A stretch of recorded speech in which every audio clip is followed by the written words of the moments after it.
Hello guys, current affairs funda में आप सभी का स्वागत है। मैं हूं आपके साथ अभिषेक शर्मा और आज के इस वीडियो सेशन में हम जून फर्स्ट वीक के सभी इंपॉर्टेंट करंट अफेयर्स एक साथ कवर करने वाले हैं। हमेशा की तरह आप इस वीडियो को अंत तक जरूर देखिएगा, आज भी आपको काफ़ी कुछ जानने के लिए मिलेगा। साथ ही गाइस, इस सेशन को शुरू करने से पहले आप सभी को बताना चाहूँगा, यदि आप हमारी daily current affairs PDF, weekly PDF, monthly PDF और हर महीने के banking and economic awareness PDF चाहते हैं तो करंट अफेयर्स फंडा का 1 ईयर मेंबरशिप प्लान आप ज्वाइन कर सकते हैं, जिसका लिंक आपको वीडियो के डिस्क्रिप्शन में या फिर फर्स्ट कमेंट में मिल जाएगा। आपको बता दें, इस 1 ईयर मेंबरशिप प्लान के तहत जितना भी हमारा पीडीएफ कंटेंट है वो हम आपको 1 साल तक प्रोवाइड कराते हैं, जिसे आप डाउनलोड कर सकते हैं, प्रिंट आउट भी निकलवा सकते हैं। इसके लिए चाहे तो आप करंट अफेयर्स फंडा ऐप को यूज़ कर सकते हैं या फिर अपने लैपटॉप या सिस्टम की मदद से वेब लॉगिन भी कर सकते हैं। कोई भी आपका एग्जाम हो, banking, SSC, railway of state, PCS, जहाँ पर भी जनरल अवेयरनेस या करंट अफेयर्स पूछे जाते हैं, सभी एग्जाम्स के लिए हमारा पीडीएफ कंटेंट काफ़ी यूज़फुल है। तो कोई भी अगर आपका डाउट है हमारे इस पीडीएफ कोर्स संबंधित तो कमेंट बॉक्स में अवश्य लिखिएगा। चलिए फिर करते हैं शुरुआत इस वीडियो सेशन की। Who among the following is not one of the three recently elected vice presidents of the World Meteorological Organization? पूछ रहे हैं कि निम्नलिखित में से कौन विश्व मौसम विज्ञान संगठन के हाल ही में निर्वाचित 3 उपाध्यक्षों में से एक नहीं है। ऑप्शंस आपके सामने हैं और सही आंसर है ऑप्शन सी, अब्दुल्ला अल मंडोस। आपको जानना चाहिए वर्ल्ड मेट्रोलॉजिकल ऑर्गेनाइजेशन, इसमें 3 वाइस प्रेसिडेंट्स हाल ही में इलेक्ट किए गए हैं और उनमें से एक हैं इंडिया मेट्रोलॉजिकल डिपार्टमेंट यानी कि आईएमडी के director general mister Mrityunjay Mohapatra. याद रखिएगा, इनको साइक्लोन मैन ऑफ इंडिया भी बोलते हैं। तो हाल ही में जो 3 वाइस प्रेसिडेंट्स इलेक्ट किए गए हैं उनमें से एक मृत्युंजय भी शामिल हैं। देखिए, डब्ल्यूएमओ में 1 प्रेसिडेंट और 3 वाइस प्रेसिडेंट अपॉइंट किए जाते हैं जो कि executive council and world meteorological congress का नेतृत्व करते हैं या फिर उसकी अध्यक्षता करते हैं। अच्छा, अब मोहापात्रा के अलावा 2 और वाइस प्रेसिडेंट्स अपॉइंट किए गए हैं। ये जो इलेक्शंस हैं जेनेवा में हुए हैं, तो जान लेते हैं इनके अलावा कौन कौन है। तो डायरेक्टर ऑफ मेट्रोलॉजी ऑफ कोटे डिवॉयर, ये है डोडा कोनेट। एक तो ये इलेक्ट किए गए हैं वाइस प्रेसिडेंट, ठीक है, फर्स्ट वाइस प्रेसिडेंट। और सेकंड वाइस प्रेसिडेंट है ओएन मोरेन, ठीक है, आयरलैंड से हैं। साथ ही आपको जानना चाहिए कि यूनाइटेड अरब अमीरात नेशनल सेंटर ऑफ मेट्रोलॉजी, इसके डायरेक्टर हैं अब्दुल्ला अल मंडूस। ये प्रेसिडेंट बनाए गए हैं वर्ल्ड मेट्रोलॉजिकल ऑर्गेनाइजेशन के 4 साल के लिए। डब्ल्यूएमओ की अगर हम बात करते हैं, इसकी स्थापना 23 मार्च 1950 को हुई थी। हेडक्वार्टर्स जेनेवा स्विट्जरलैंड में है। 193 इसके मेंबर्स हैं। साथ ही आपको जानना चाहिए इसकी पेरेंट ऑर्गेनाइजेशन है United Nations economic and social council. Which country's Celeste Salo has been appointed as the first female Secretary General of the World Meteorological Organization? किस देश की सेलेस्टे सालो को विश्व मौसम विज्ञान संगठन की पहली महिला महासचिव नियुक्त किया गया है? ऑप्शंस आपके सामने है। सही आंसर ऑप्शन डी है, अर्जेंटीना। आपको जानना चाहिए वर्ल्ड मेट्रोलॉजिकल ऑर्गेनाइजेशन डब्ल्यूएमओ, जिसके बारे में हमने पिछले क्वेश्चन में भी चर्चा की, इसकी फर्स्ट फीमेल सेक्रेटरी जनरल बनी है सेलेस्टे सालो। ये अर्जेंटीना से है। तो ये जो इलेक्शन हुए हैं ये जेनेवा में हुए हैं। आपको बता दें, हर चार साल बाद ये इलेक्शंस होते रहते हैं, लीडरशिप चेंज होती रहती है। India defeated which team to win the men's hockey junior Asia cup title? भारत ने पुरुष हॉकी जूनियर एशिया कप खिताब जीतने के लिए किस टीम को हराया है? ऑप्शंस आपके सामने है। सही आंसर ऑप्शन ए है, पाकिस्तान। देखिए, भारत की जो जूनियर मेंस हॉकी टीम है, इन्होंने पाकिस्तान को 2-1 से हराकर एशिया कप जीत लिया है और ये जीता है इन्होंने 4th टाइम।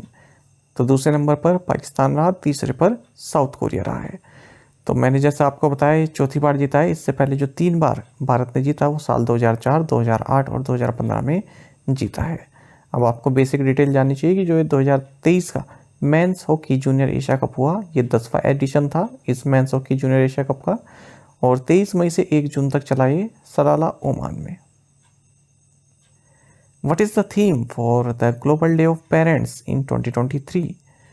1 जून 2023 को मनाए गए ग्लोबल डे ऑफ पेरेंट्स की थीम क्या रही? ऑप्शंस आपके सामने है। सही आंसर ऑप्शन डी है, the power of parenting, raising happy, healthy and hopeful children. आपको जानना चाहिए यूनाइटेड नेशंस 1 जून को ग्लोबल डे ऑफ पेरेंट्स मनाता है।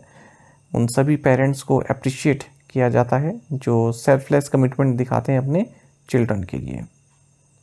2023 में इसका थीम है the power of parenting, racing happy, healthy and hopeful children.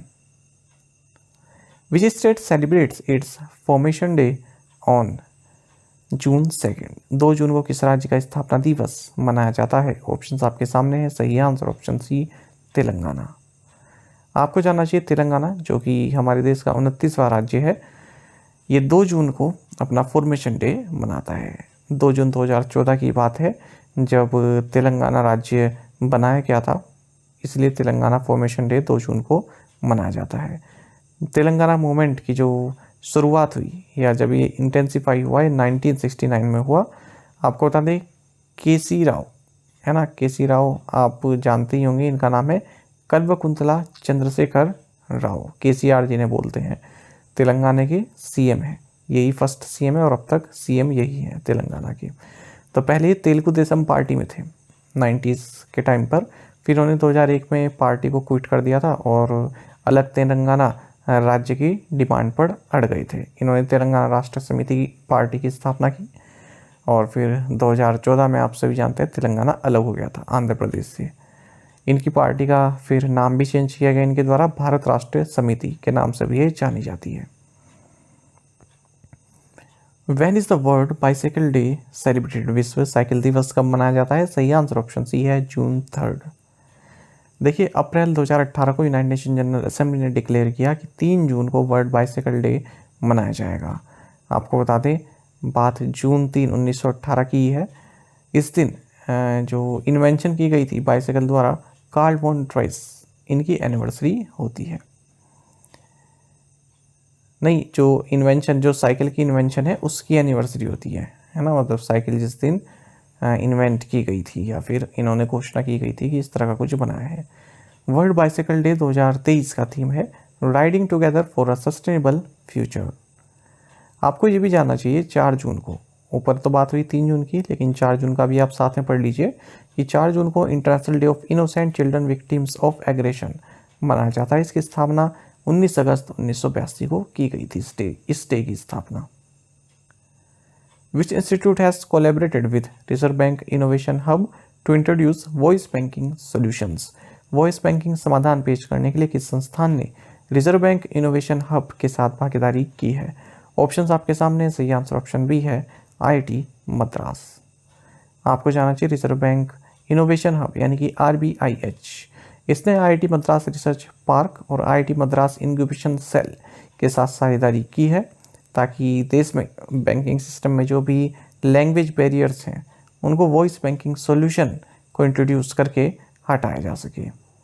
ठीक है, तो जो भी बेसिक बैंकिंग ट्रांजैक्शंस हैं उनको वॉइस कंट्रोल के थ्रू जो है ऑपरेट किया जा सके, खास करके हिंदी, तमिल, तेलुगु और इंग्लिश में। इनिशियल स्टेज में अभी इस प्रोजेक्ट को चलाया जाएगा। खास करके जो विजुअली इम्पेयर्ड लोग हैं या इलिटरेट हैं उनके लिए काफ़ी हेल्पफुल रहेगा। State bank of India, axis bank, Kotak Mahindra, IDFC first, इन्होंने एक कोड फेस्ट भी ऑर्गेनाइज किया है वॉइस बैंकिंग से संबंधित, जिसका नाम रहा Walter voice. IIT Madras research park में ऑर्गेनाइज किया गया है कोड फेस्ट। तो इसमें जो IT प्रोफेशनल्स हैं, स्टार्टअप्स हैं, स्टूडेंट्स हैं, उन्होंने इस कोड फेस्ट में जो भी उनका प्रोडक्ट है उसको शोकेस किया है। Which Indian state hosted India EU connectivity conference 2023? किस भारतीय राज्य ने भारत यूरोपीय संघ कनेक्टिविटी सम्मेलन 2023 की मेजबानी की? ऑप्शंस आपके सामने है और सही आंसर ऑप्शन सी, मेघालय है। आपको जानना चाहिए ministry of external affairs, EU delegation to India and the Asian conference, इन्होंने मिलकर इंडिया EU कनेक्टिविटी कॉन्फ्रेंस को ऑर्गेनाइज किया है मेघालय राज्य में 1 से 2 जून 2023 के बीच में। इस कॉन्फ्रेंस का उद्देश्य रहा है जो हमारा भारत का जो नॉर्थ ईस्टर्न स्टेट्स हैं वहाँ पर जो है इन्वेस्टमेंट को बढ़ाना है ना, जो प्रोजेक्ट्स चल रहे हैं उनका रिव्यू करना, और जो हमारे नेबर्स हैं खास करके नेपाल, भूटान, बांग्लादेश, इनके साथ कनेक्टिविटी बढ़ाना। आपको बता दें जो इंडिया EU कनेक्टिविटी पार्टनरशिप है ये लॉन्च की गई थी इंडिया EU लीडर्स मीट जो मई 2021 में हुई उस दौरान। इस कॉन्फ्रेंस को इनोग्रेट किया गया chief minister of Meghalaya Conrad Kongkal Sangma के द्वारा, और डॉक्टर राजकुमार रंजन सिंह जो कि minister of state for external affairs हैं ये भी इस दौरान मौजूद रहे। As per provisional national income data released by the national statistical office, India's GDP grew at what % in the January to March quarter of 2023? राष्ट्रीय सांख्यिकी कार्यालय द्वारा जारी राष्ट्रीय आय के आंकड़ों के अनुसार भारत की जीडीपी 2023 जनवरी से मार्च की तिमाही में कितने प्रतिशत की दर से बढ़ी है? ऑप्शंस आपके सामने है। सही आंसर ऑप्शन बी है 6.1%। देखिए, हाल ही में नेशनल स्टैटिस्टिकल ऑफिस NSO इस नेशनल इनकम डेटा को जो है पेश किया है। प्रोविजनल है, ये चेंज हो सकता है। और इसमें बताया गया है कि जो इंडिया का ग्रोस डोमेस्टिक प्रोडक्ट है यानी कि जीडीपी ग्रोथ जो रही है जनवरी से मार्च 2023 के क्वार्टर की, ये 6.1% रही है, जबकि थर्ड क्वार्टर की रही थी 4.4%। तो इसी तरह जो इकोनॉमी है हमारी, है ना, 2022-23 की, ये भी 7.2% हुई है, जबकि 7% पहले एस्टिमेट की गई थी। जीवी यानी कि ग्रोस वैल्यू एडेड, ठीक है, ये एस्टिमेट किया जा रहा है कि 7% आया 2022-23 के बीच में, जबकि 2021-22 में ये 8.8% रहा था। तो गिरावट इसलिए देखने को मिली, जो मैन्युफैक्चरिंग जीवीए ग्रोथ है, ठीक है, वो थोड़ा नीचे आई है। अच्छा, जीडीपी और जीवीए में अगर हम संबंध देखें तो GDP equals to GVA plus taxes earned by the government minus subsidies provided by the government. If the taxes are more than subsidies it provides, the GDP will be higher than GVA। ये चीज़ आप याद रखिएगा। Effect, where was the foreign ministers meeting of the BRICS grouping of countries taking place in June? जून में BRICS देशों के समूह के विदेश मंत्रियों की बैठक कहाँ आयोजित हुई है? सही आंसर ऑप्शन डी है केप टाउन, साउथ अफ्रीका। देखिए, भारत के external affairs minister S Jaishankar ये केप टाउन, साउथ अफ्रीका गए और इन्होंने ब्रिक्स फॉरेन मिनिस्टर्स की मीटिंग को अटेंड किया है। ब्रिक्स आप सभी जानते हैं Brazil, Russia, India, China and south Africa से मिलकर बना हुआ है। तो जो 15th ब्रिक्स समिट होने वाली है, जिसमें देशों के राष्ट्रपति और प्रधानमंत्री जो भी होते हैं वहाँ के हेड, वो पार्टिसिपेट करेंगे, ठीक है, तो वो होगी अगस्त में, होगी 15th ब्रिक्स समिट अगस्त में साउथ अफ्रीका में। तो उसके लिए क्या एजेंडा रहना चाहिए वो फाइनलाइज किया गया है इस ब्रिक्स फॉरेन मिनिस्टर्स की मीटिंग में।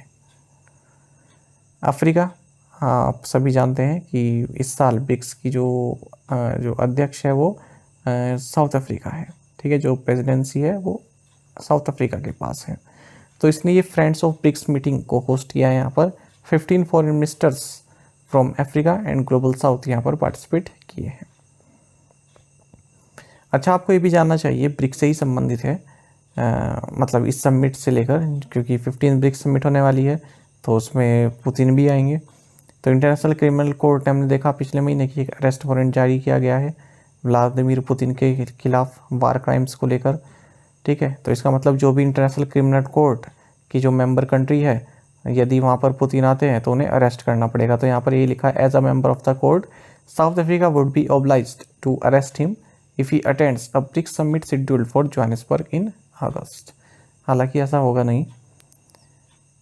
Which payment system achieved the milestone of 941 crore transactions in May 2023? किस भुगतान प्रणाली ने मई 2023 में 941 करोड़ रुपए का लेन देन दर्ज किया है? सही आंसर ऑप्शन बी है UPI, यूनिफाइड पेमेंट्स इंटरफेस। देखिए, हाल ही में जो डेटा निकल कर आया है उसमें बताया गया है कि मई के महीने में जो ट्रांजैक्शंस हुई है ना UPI के थ्रू, चाहे वो वैल्यू के टर्म में हो या वॉल्यूम के टर्म में, वो मैक्सिमम रही हैं। तो देखिए, अगर हम वैल्यू देखें तो 14.89 लाख करोड़ रुपीज़ के UPI ट्रांजैक्शन हुए केवल मई के महीने में। और अगर हम नंबर ऑफ ट्रांजैक्शंस की बात करें तो 900 करोड़ से पार कर गई है। एग्जैक्ट बताएं तो 941 करोड़ ट्रांजैक्शंस हुए हैं मई के महीने में। और जो UPI ट्रांजैक्शन हुए हैं ये 6% हायर रहे मंथ बेसिस पर, मतलब पिछले मंथ से 6% हायर रहे हैं। ये डेटा शो किया है national payments corporation of India ने। जो नंबर ऑफ ट्रांजैक्शंस हैं ये अगर हम ईयर ऑन ईयर बेसिस पर देखें तो 58% हायर रहे हैं, ठीक है, यानी कि जो मई 2022 है उससे कंपेयर में 58% हायर रहे हैं।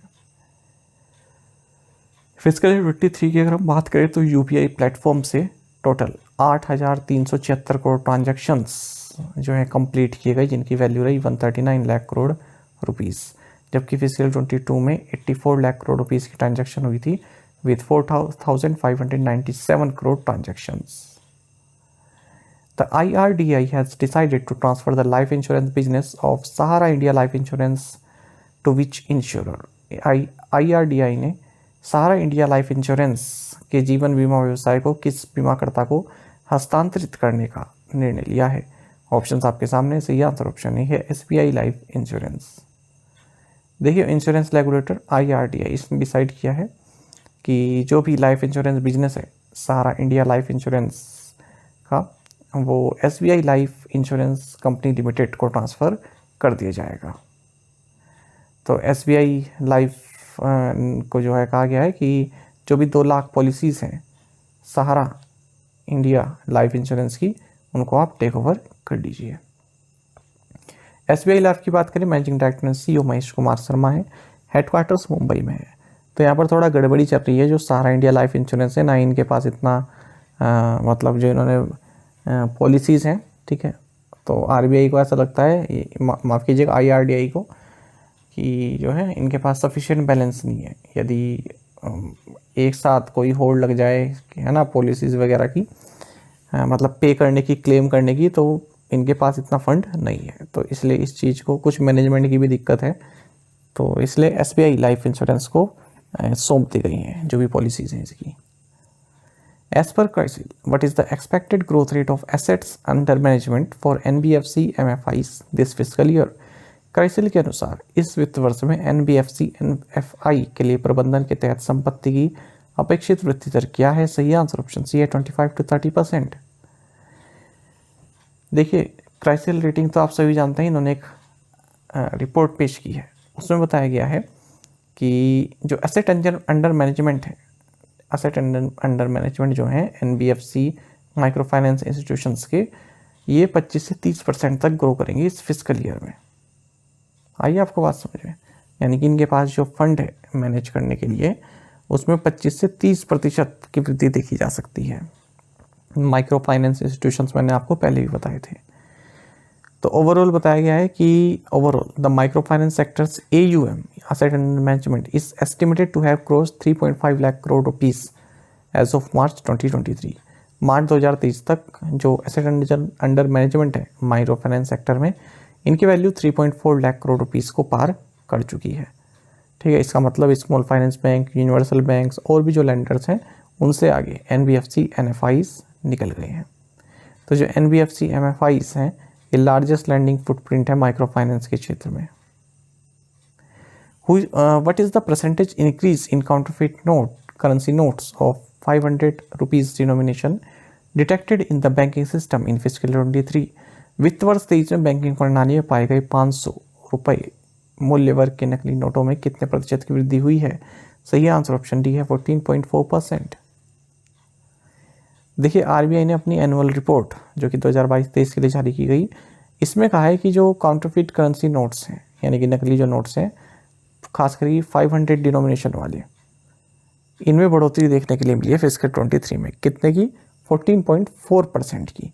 जबकि जो 20 रुपीज़ के जो नोट है, यहाँ पर इंक्रीज देखने को मिला है 8.4% का काउंटरफिट करेंसी का।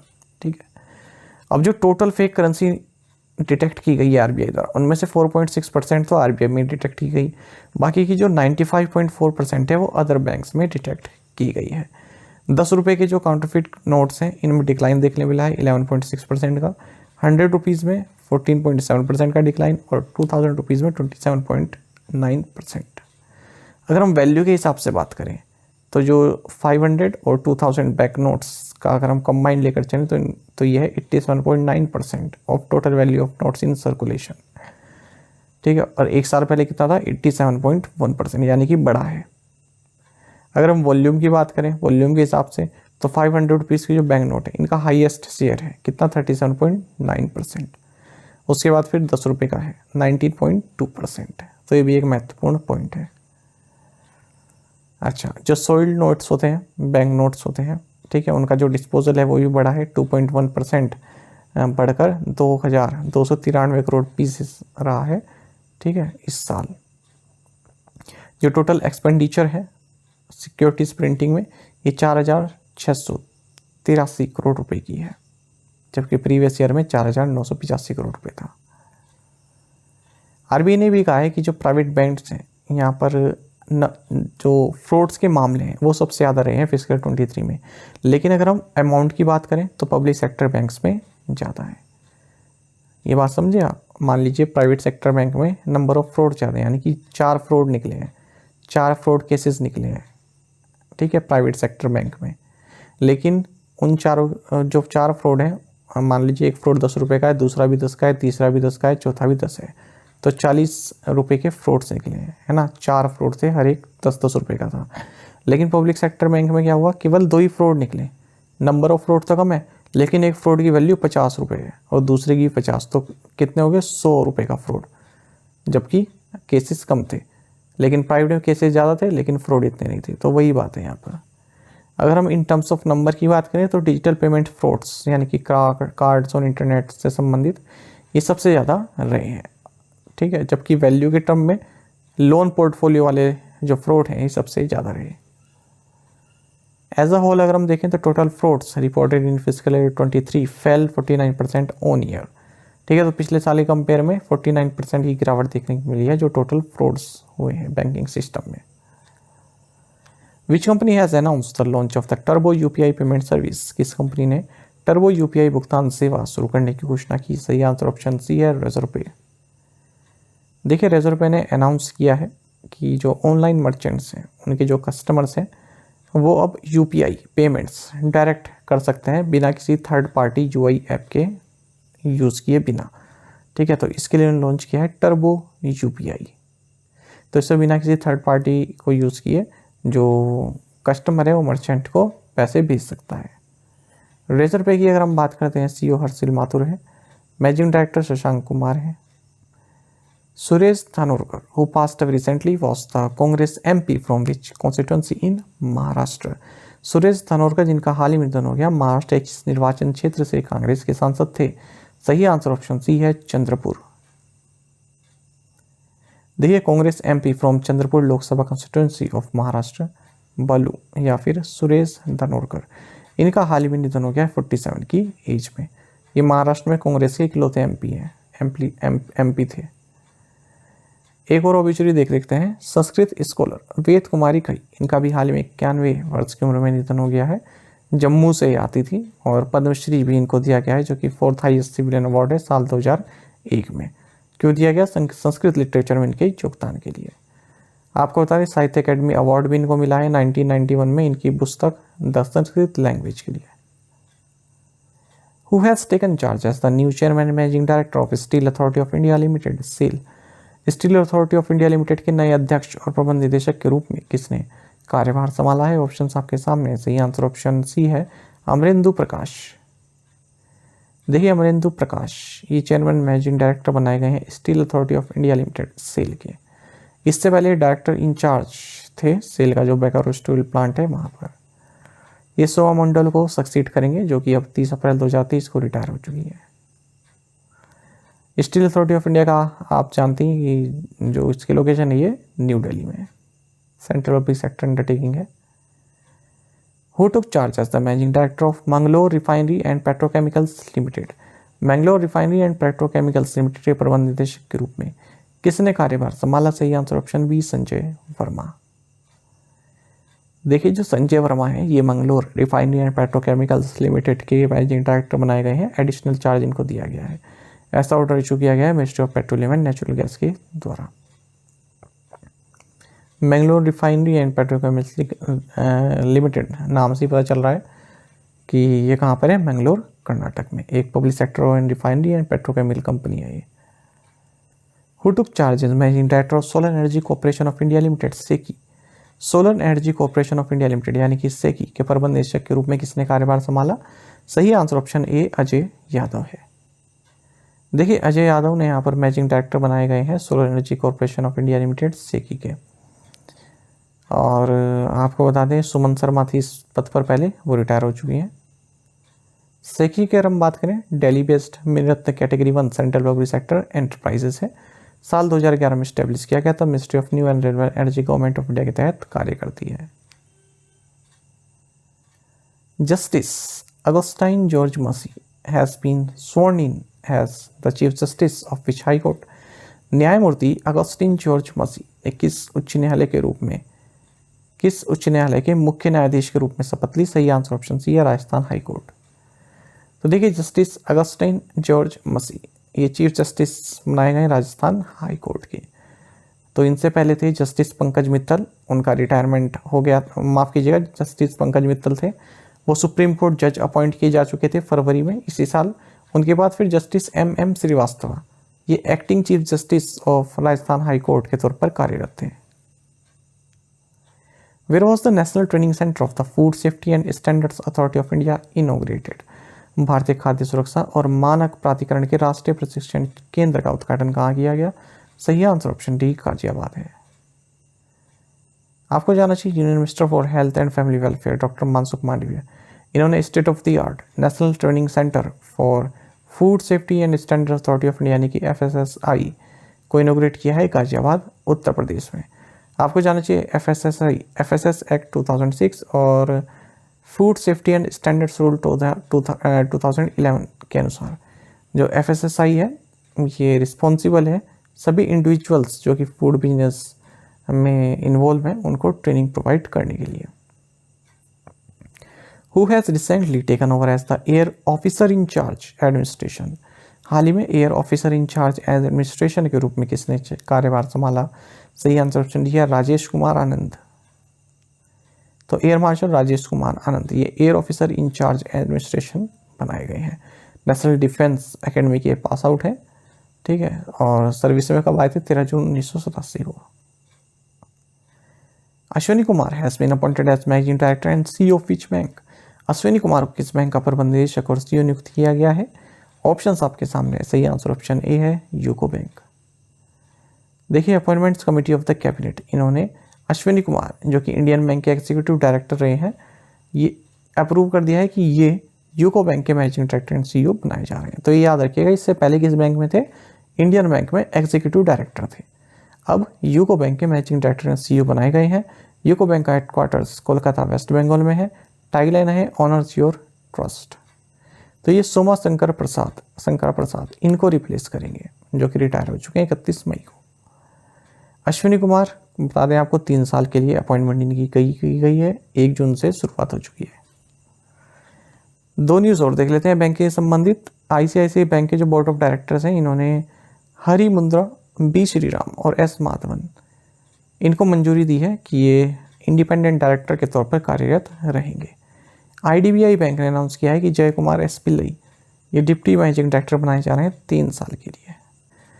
इससे पहले आज के सामने क्वेश्चन देखें, एक कन्फ्यूज़न आ रहा था 31 मई का जो थीम रहा, 31 मई को वर्ल्ड नो टोबैको डे का जो थीम रहा उसके रिगार्डिंग मैं था नहीं, घर पर बाहर था, इसलिए मैं रिप्लाई नहीं कर पाया उस वक्त, मैं बता पाया, तो आज क्लियर कर देता हूँ। इसलिए ऑफ भी लिया हुआ था 3-4 दिन का, है ना। तो देखिए जो थीम मैंने आपको उसमें बताया था 31 तारीख में, ये ग्रो फूड नॉट टोबैको बताया है। तो उसमें से आप में से ज़्यादातर स्टूडेंट्स ने, ठीक है, ऑब्जेक्शन किया था कि ये थीम नहीं है। आप लोग कह रहे थे कि we need food not tobacco, ये थीम है, ठीक है। तो जो दूसरा थीम है ना, ये ज़्यादातर न्यूज़पेपर है उन्होंने ये लिखा हुआ है, लेकिन जो मैंने आपको थीम बताया था ग्रो फूड नॉट टोबैको, ये WHO का थीम है। और ये जो डे है ना वर्ल्ड नो टोबैको डे, ये WHO द्वारा ही इसकी शुरुआत की गई है। तो मेरे हिसाब से तो थीम ये है ग्रो फूड नॉट टोबैको, है ना। आप इसको भी याद कर लीजिए, we need food not tobacco, क्योंकि आप किसी और सोर्सेज से करंट अफेयर पढ़ते हैं तो आपने वहाँ पर देखा होगा, वहाँ से ही पढ़ते होंगे आप कि we need food not tobacco लिखा है, ठीक है। तो आपने कहा कि ये पहले वाला सही नहीं है, जबकि अगर आप WHO की साइट पर देखें तो ग्रो फूड नॉट टोबैको ये इसका थीम रहा, ठीक है। इसी चक्कर में मैंने फिर जो हमारे वो है जो PDF को कॉपी पेस्ट करते हैं उनसे भी फिर मैंने ये चेंज करवा कर ये दूसरे वाला करवा दिया था, ठीक है। तो PDF वाले ध्यान रखना, दोनों ही याद कर लेना, पहले वाला भी ग्रो फूड नो टोबैको और दूसरे वाली भी रख लेना। अगर ऑप्शन आए पेपर में तो जो आए उसको टिक कर देना, अगर दोनों ही आए तो पहले वाला सही रहेगा, ठीक है। PDF में मैंने ये दूसरे वाला करवाया हुआ है, we need food not tobacco, बाद में मैंने बदलवा दिया था PDF में, है ना। पहले मैंने ये लिखा हुआ था ग्रो फूड नॉट टोबैको, है यही WHO के हिसाब से। तो आप लोग देख लीजिएगा, इस चीज़ को मैंने क्लियर कर दिया है। World environment day 2023 is hosted by which country? विश्व पर्यावरण दिवस 2023 किस देश द्वारा आयोजित किया जा रहा है? ऑप्शंस आपके सामने हैं। सही आंसर ऑप्शन डी है, कोट डिवोर। आपको जानना चाहिए साल 1973 से ही यूनाइटेड नेशंस एनवायरनमेंट प्रोग्राम यानी कि UNEP ये हर साल 5 जून को वर्ल्ड एनवायरनमेंट डे मनाते आ रहा है। आपको जानना चाहिए हर साल कोई ना कोई कंट्री इसका आयोजन करती है, होस्ट कंट्री होती है, और इस बार 2023 में कोट डिवोर इसको होस्ट कर रही है और कोट डिवोर को सपोर्ट कर रही है नीदरलैंड्स। तो नीदरलैंड्स को आप को होस्ट कंट्री कह सकते हैं। आपको जानना चाहिए इस बार वर्ल्ड एनवायरनमेंट डे 2023 का जो थीम है ये फोकस कर रहा है सॉल्यूशंस टू प्लास्टिक पोल्यूशन। जो प्लास्टिक पोल्यूशन है उनके सॉल्यूशन के लिए, है ना, क्या सॉल्यूशन निकाला जा सकता है ताकि प्लास्टिक पोल्यूशन जो है रिड्यूस हो सके। और कैंपेन का नाम रहेगा beat plastic pollution. Plastic pollution की बात करें तो माइक्रो प्लास्टिक्स इसमें एक मेजर कंट्रीब्यूट करता है। माइक्रो प्लास्टिक क्या होते हैं? टाइनी प्लास्टिक पार्टिकल्स होते हैं up to 5 mm in diameter. ये एक्चुअली एक फैक्ट है जो पूछ लिया जाता है कि जो माइक्रो प्लास्टिक है ना, वो डायमीटर कितनी होती है? 5 mm तक की होती है। और ये फूड में, वाटर में, एयर में मौजूद होते हैं। ऐसा कहा जाता है कि हर साल एक पर्सन लगभग 50,000 प्लास्टिक पार्टिकल्स जो है कंज्यूम कर जाता है। Which country will host the 2025 World Conservation Congress WCC of the International Union for Conservation of Nature IUCN? अंतर्राष्ट्रीय प्रकृति संरक्षण संघ IUCN की 2025वीं संरक्षण कांग्रेस WCC की मेजबानी कौन सा देश करेगा? ऑप्शंस आपके सामने है। सही आंसर ऑप्शन ए है, UAE। आपको जानना चाहिए कि international union for conservation of nature IUCN इसका नाम आप सभी ने सुना है। तो इसके अंतर्गत एक कांग्रेस आती है जिसका नाम है वर्ल्ड कंजर्वेशन कांग्रेस। तो 2025 में इसको होस्ट करेगा यूनाइटेड अरब अमीरात। आपको जानना चाहिए जो ये वर्ल्ड कंजर्वेशन कांग्रेस है, वर्ल्ड की largest and most important gathering है कंजर्वेशनिस्ट की। तो UAE को नियुक्त चुना गया है इसको होस्ट करने के लिए। तो ये लेटेस्ट न्यूज़ है और आप सभी को जानना चाहिए कि जो UAE है इसने कई सारे कंजर्वेशन इनिशिएटिव्स लिए हैं, जिनमें कि शेख जायद डेजर्ट लर्निंग सेंटर है और अल इन ओसिस है। तो 2025 वर्ल्ड कंजर्वेशन कांग्रेस ये आबू धाबी में होगी 10 से 21 अक्टूबर 2025 के बीच में। IUCN के बारे में आप सभी जानते हैं 1948 में इसकी स्थापना हुई थी और ये वर्ल्ड की largest and most diverse environmental network है। अच्छा, UAE एक और कारण से चर्चा में है। यूनाइटेड अरब अमीरात के जो मेट्रोलॉजिस्ट हैं डॉक्टर अब्दुल्ला अल मांडूस, ये वर्ल्ड मेट्रोलॉजिकल ऑर्गेनाइजेशन WMO के नए प्रेसिडेंट बनाए गए हैं 4 साल के लिए, 2023 से 2027 तक। Which university won the Khelo India university games 2023 title? किस विश्वविद्यालय ने खेलो इंडिया यूनिवर्सिटी गेम्स 2023 का खिताब जीता है? ऑप्शंस आपके सामने है। सही आंसर ऑप्शन बी है, पंजाब यूनिवर्सिटी। आप सभी को जानना चाहिए IIT BHU कैंपस वाराणसी में 3rd खेलो इंडिया यूनिवर्सिटी गेम्स की जो कंक्लूजन या क्लोजिंग सेरेमनी है वो कंप्लीट हुई है। आप सभी जानते हैं इन गेम्स के बारे में हम डिटेल में पहले पढ़ चुके हैं जब ये गेम्स स्टार्ट होने वाले थे, क्या वेन्यूज़ रहेंगे, है ना, सब कुछ। फिर भी आप जानना चाहिए कि उत्तर प्रदेश की 4 सिटीज़ में इनका आयोजन हुआ है, Lucknow, Varanasi, Gorakhpur and Gautam Buddha Nagar. Shooting competition हालांकि दिल्ली में हुआ और वाटर स्पोर्ट्स इस बार पहली बार शामिल किए गए इन खेलो इंडिया यूनिवर्सिटी गेम्स में। रोइंग कंपटीशन ये गोरखपुर में हुआ। चंडीगढ़ की पंजाब यूनिवर्सिटी ने 26 गोल्ड, 17 सिल्वर और 26 ब्रॉन्ज जीते। टोटल टैली रही इनकी 69 मेडल्स की। इन्होंने खेलो इंडिया यूनिवर्सिटी गेम्स 2023 टाइटल जीता है। अमृतसर की गुरु नानक देव यूनिवर्सिटी दूसरे नंबर पर रही 24 गोल्ड्स के साथ और टोटल मेडल जीते इन्होंने 68, है ना, तो ज़्यादा अंतर नहीं रहा पहले और दूसरे रैंक पर। और पिछले साल की जो विनर थी कर्नाटका की जैन यूनिवर्सिटी, ये तीसरे नंबर पर आई है 16 गोल्ड्स और ओवरऑल 32 मेडल्स। अब आपको ये जानना चाहिए कि शिवा श्रीधर ये मोस्ट सक्सेसफुल मेल एथलीट रहे हैं इन गेम्स में, और श्रृंगी बांडेकर ये मोस्ट सक्सेसफुल विमेंस एथलीट रही हैं। तो यहाँ पर भी आप देख सकते हैं शिवा श्रीधर है ना, स्विमर हैं ये, याद रखिएगा, स्विमर हैं ये जो मोस्ट सक्सेसफुल मेल एथलीट रहे हैं।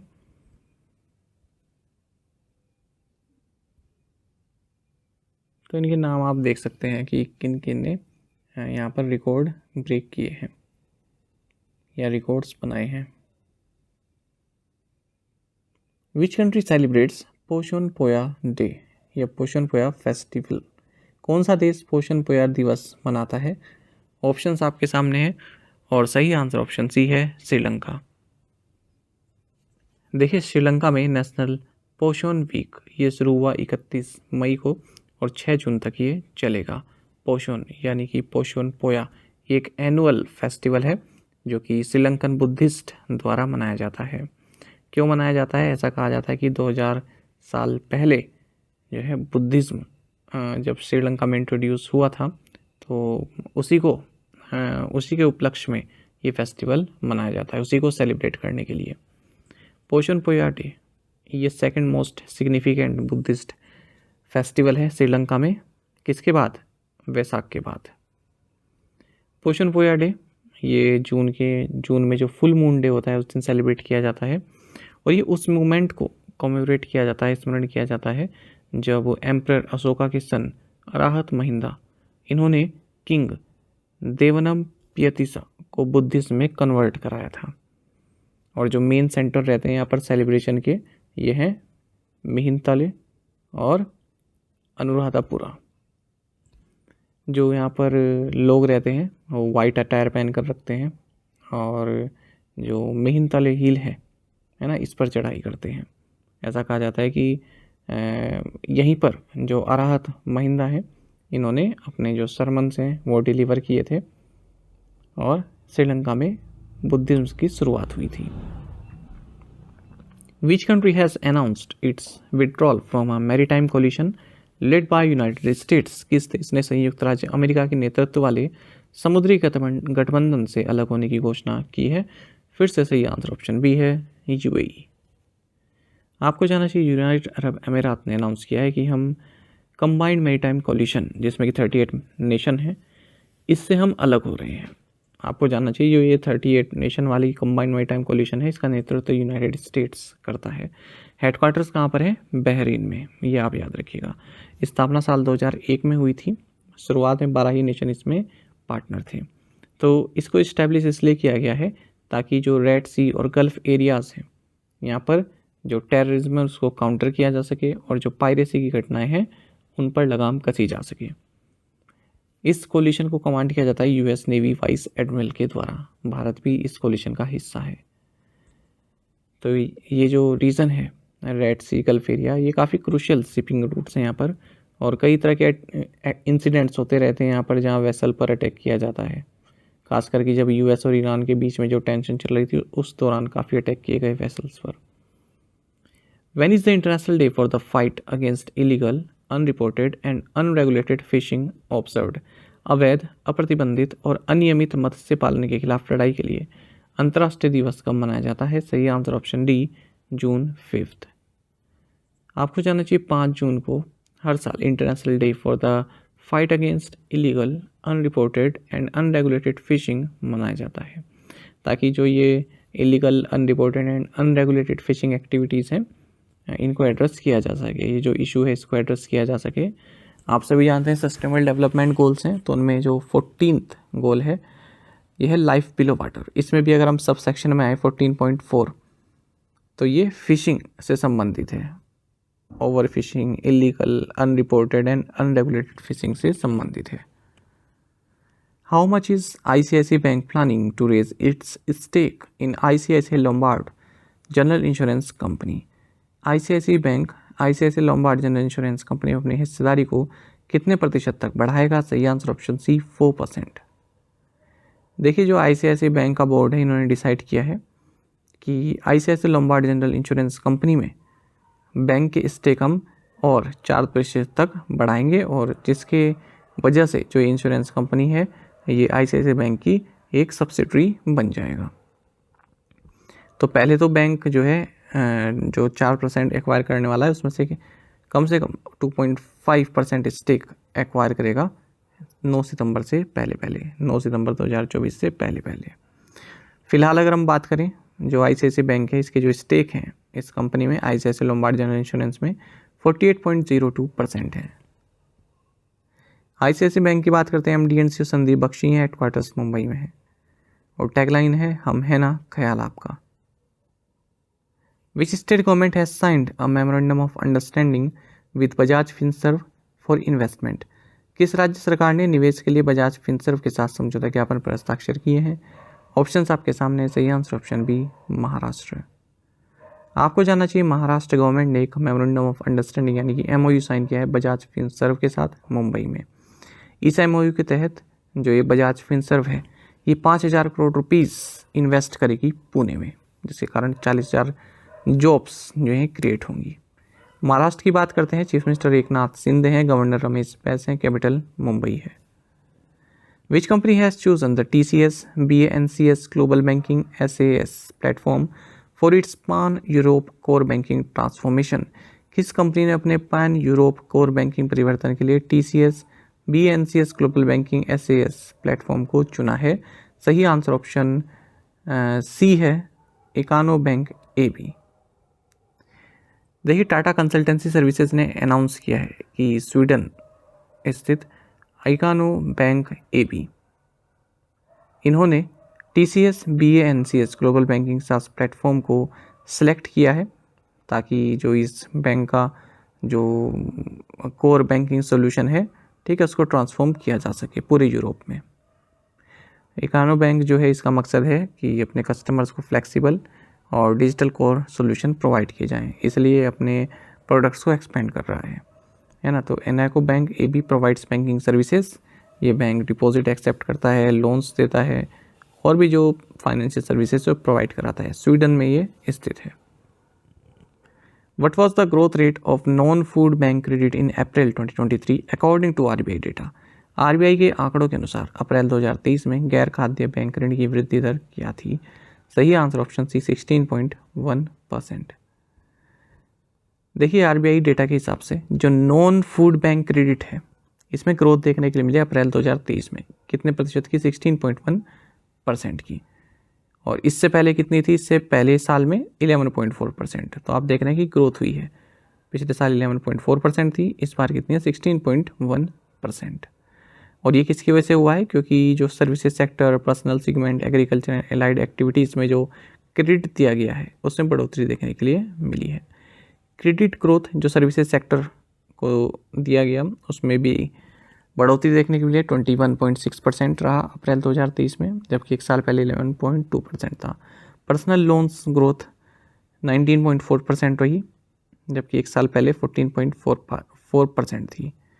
Credit to agriculture and allied activities ये 16.7% रहा है। क्रेडिट टू इंडस्ट्री इसमें भी ग्रोथ देखने को मिली है 7% की। हालांकि अप्रैल 2022 में 8% थी, है ना, लेकिन इसमें कितना रहा? 7%। साइज वाइज देखें तो जो लार्ज इंडस्ट्रीज़ हैं उनको क्रेडिट दिया गया है, उसमें ग्रोथ देखने को मिली है 5.3% की। Credit growth of medium industries, ठीक है, इसमें जो है डिसेलरेट हुआ है, ये कमी आई है, 19.1% रहा केवल अप्रैल के महीने में, जबकि एक साल पहले 53.7% था। Credit growth to micro and small industries इसमें भी कमी देखने के लिए मिली है, गिरावट देखने के लिए 9.7% रहा। Which Indian cyclist won the bronze medal at the UCI class 1 event finale Benin tourney 2023 cycle competition? किस भारतीय साइकिलिस्ट ने UCI class 1 event finale Benin tourney 2023 cycling प्रतियोगिता में कांस्य पदक जीता है? ऑप्शंस आपके सामने है, सही आंसर ऑप्शन बी है, एशो एल्बिन। देखिए इंडियन साइकिलिस्ट हैं एशो एल्बिन, इन्होंने ब्रॉन्ज मेडल जीता है कहाँ पर? In men's keirin event at UCI class 1 event finale Benin 2023 cycling competition, जो कि डुडेनहोफेन जर्मनी में हुआ है। इसी के साथ ये फर्स्ट साइकिलिस्ट बन गए इंडिया से जिन्होंने UCI चैम्पियंस लीग में पार्टिसिपेट किया है। आपको बता दें फर्स्ट इंडियन रहे जिन्होंने साइकिलिंग वर्ल्ड चैंपियनशिप में मेडल जीता था। मान लीजिए क्वेश्चन नहीं पूछा जाता है, कम से कम ये तो आपको पता होना चाहिए कि एसो एल्बेन ये इंडियन साइकिलिस्ट हैं। किससे संबंधित है? साइकिलिस्ट हैं ये, ठीक है। वैसे ही इंपॉर्टेंट क्वेश्चन है, पूछ लेते हैं इस तरह के स्पोर्ट्स से related news. Which countries president signed the fiscal responsibility act of 2023? किस देश के राष्ट्रपति ने राजकोषीय उत्तरदायित्व अधिनियम 2023 पर हस्ताक्षर किए? सही आंसर ऑप्शन सी है, द USA। देखिए US प्रेसिडेंट जो बाइडन, इन्होंने फिस्कल रिस्पॉन्सिबिलिटी एक्ट ऑफ 2023 पर साइन किए हैं। इसी तरह से ये एक्ट अब लॉ बन गया है। तो जो इकोनॉमिस्ट द्वारा बताया जा रहा था कि जो सरकार है उसके ऊपर जो है इकोनॉमिक क्राइसिस आ सकते हैं, कंट्री में इकोनॉमिक क्राइसिस देखे जा सकते हैं, तो उस क्राइसिस को जो है दूर करने की और ये कदम लिया गया है। तो यहाँ पर जो हाउस है और सीनेट इन दोनों ने इस लेजिस्लेशन को पास किया है रिपब्लिकन्स के साथ नेगोशिएट करके। तो इस एक्ट के थ्रू अब जो गवर्नमेंट है वो बोरो कर सकती है ना। पहले लिमिट रहती थी लेकिन अब बोरो कर सकती है अपने जो ऑब्लिगेशंस हैं, जो रिस्पॉन्सिबिलिटीज़ हैं उनको फुलफ़िल करने के लिए, ताकि कोई भी इकोनॉमिक कैलेमिटी ना आए। साथ ही कंट्री का जो डेट है ये आपको जानना चाहिए कि फ़िलहाल 31 ट्रिलियन $, है। और गवर्नमेंट की जो स्पेंडिंग है उस पर भी 2 साल तक की लिमिट लगाई गई है, ये भी आप जानिएगा। तो ये महत्वपूर्ण क्वेश्चन है ये भी। साथ ही आपको जानना चाहिए यूनाइटेड स्टेट्स और ताइवान ने हाल ही में ट्रेड डील साइन की है ताकि दोनों देशों में इकोनॉमिक टाइज मजबूत हो सके। Which rocket was used to launch India's indigenous navigation satellite NVS-01 as part of the navigation with Indian constellation programme? Navigation with Indian constellation NavIC कार्यक्रम के तहत भारत के स्वदेशी नेविगेशन उपग्रह NVS-01 को लॉन्च करने के लिए किस रॉकेट का उपयोग किया गया था? सही आंसर ऑप्शन डी है, GSLV F-12। देखिए इसरो ने successfully navigation with Indian constellation programme NavIC programme के तहत इंडिया का इंडिजिनस नेविगेशन सैटेलाइट NVS-01 इसको लॉन्च किया है। किससे? GSLV F-12 रॉकेट से। तो GSLV की 15th फ्लाइट रही है, जो कि second launch pad Satish Dhawan space centre Sriharikota Andhra Pradesh से दी गई ये flight.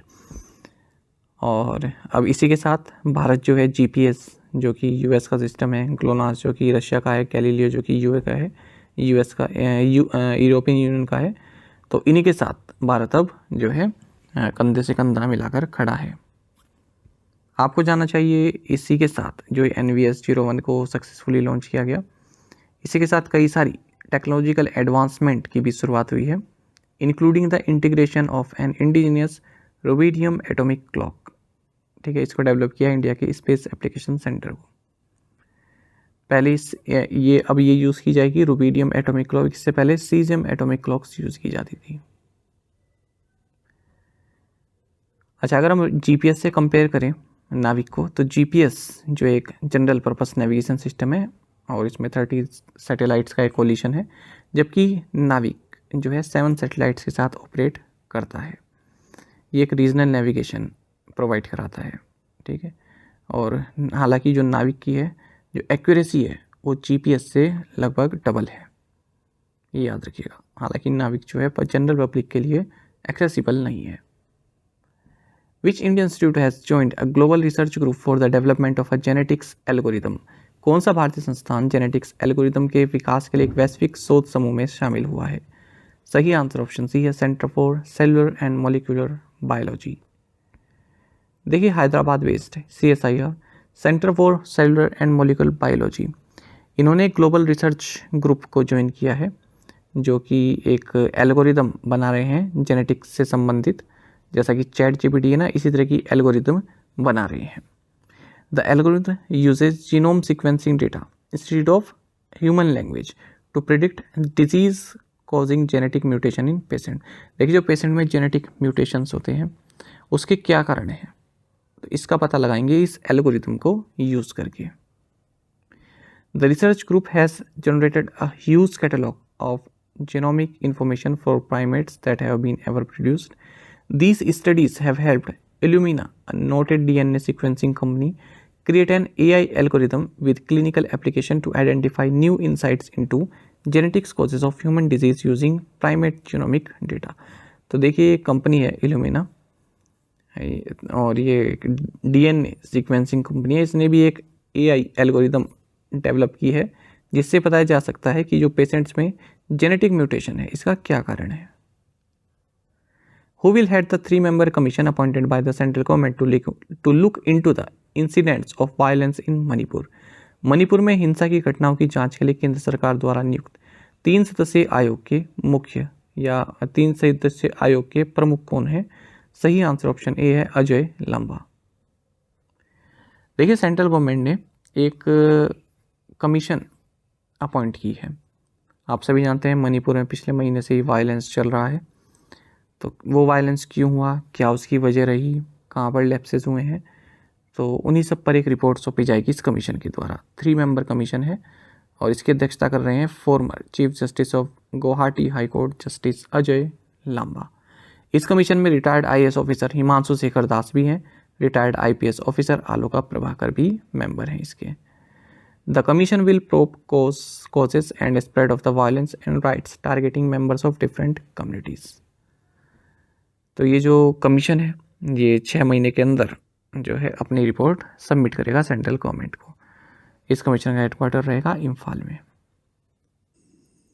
Which countries Dennis Francis has been elected as 78th UN general assembly president?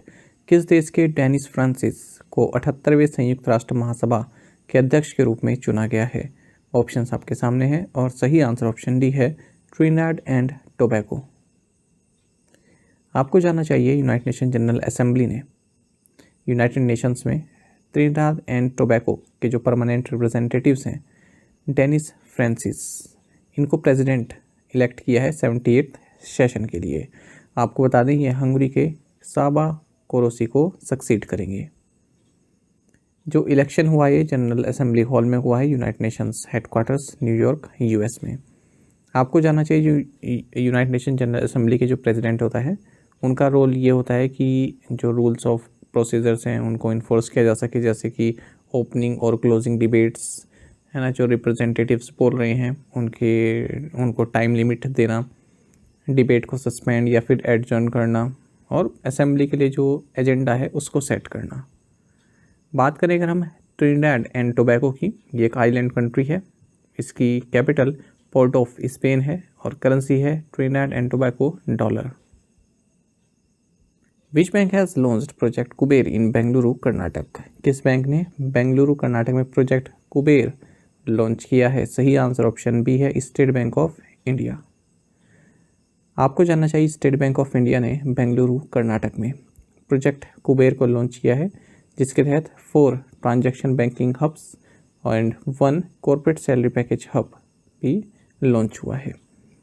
Bank के अनुसार ये जो प्रोजेक्ट कुबेर लॉन्च किया है ये एक वन स्टॉप डेस्टिनेशन है for all payment and collection related requirements, और जो कॉर्पोरेट और नॉन कॉर्पोरेट क्लाइंट्स हैं तो उनको इनिशियल स्टेज यानी कि अकाउंट ओपनिंग से लेकर और एसबीआई के जो डिजिटल प्लेटफॉर्म्स हैं, ठीक है, वहाँ तक पहुँचने की सुविधा उनको दी जाएगी। साथ ही हमने हाल ही में पढ़ा था कि एसबीआई लाइफ इंश्योरेंस, ये सहारा इंडिया लाइफ इंश्योरेंस की जो भी पॉलिसीज़ हैं उनको जो है अपने अंडर में लेने वाली है। Which countries are hosting the multinational arctic challenge exercise 2023?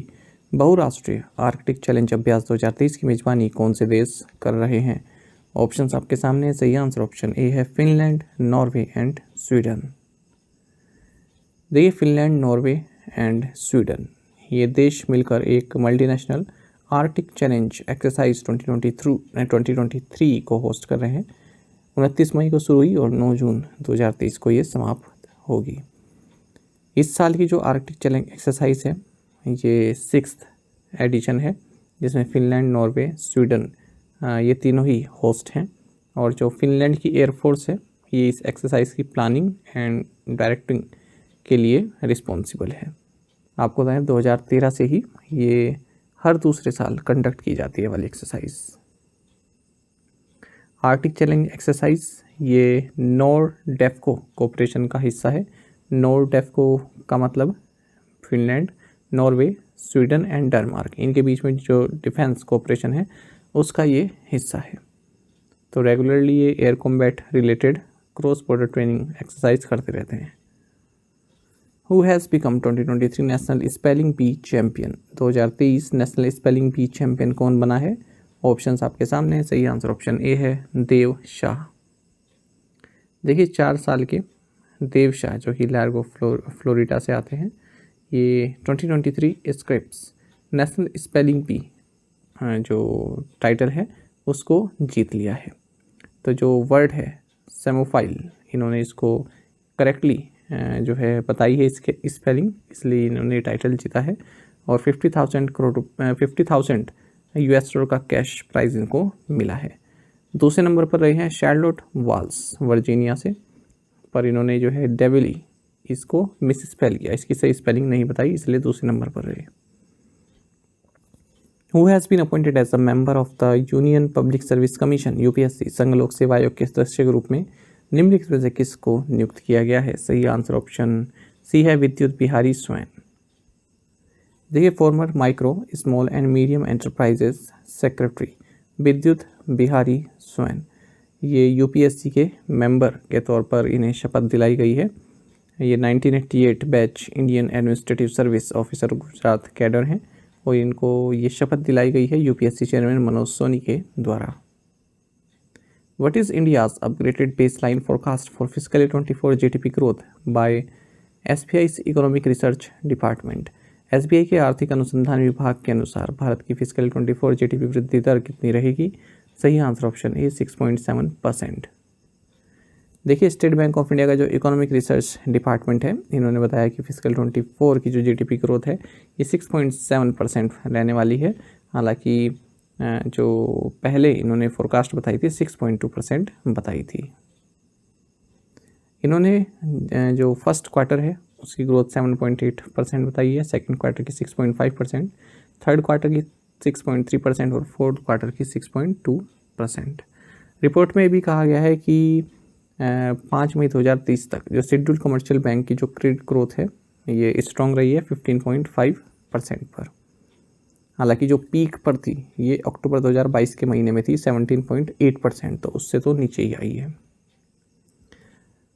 अब देखिए साथ ही बैंक ऑफ बड़ौदा का जो इकोनॉमिक रिसर्च डिपार्टमेंट है, इन्होंने कहा है कि इंडिया की जो जीडीपी है ये फिजिकल 24 में 6 to 6.5% से ग्रो करने वाली है।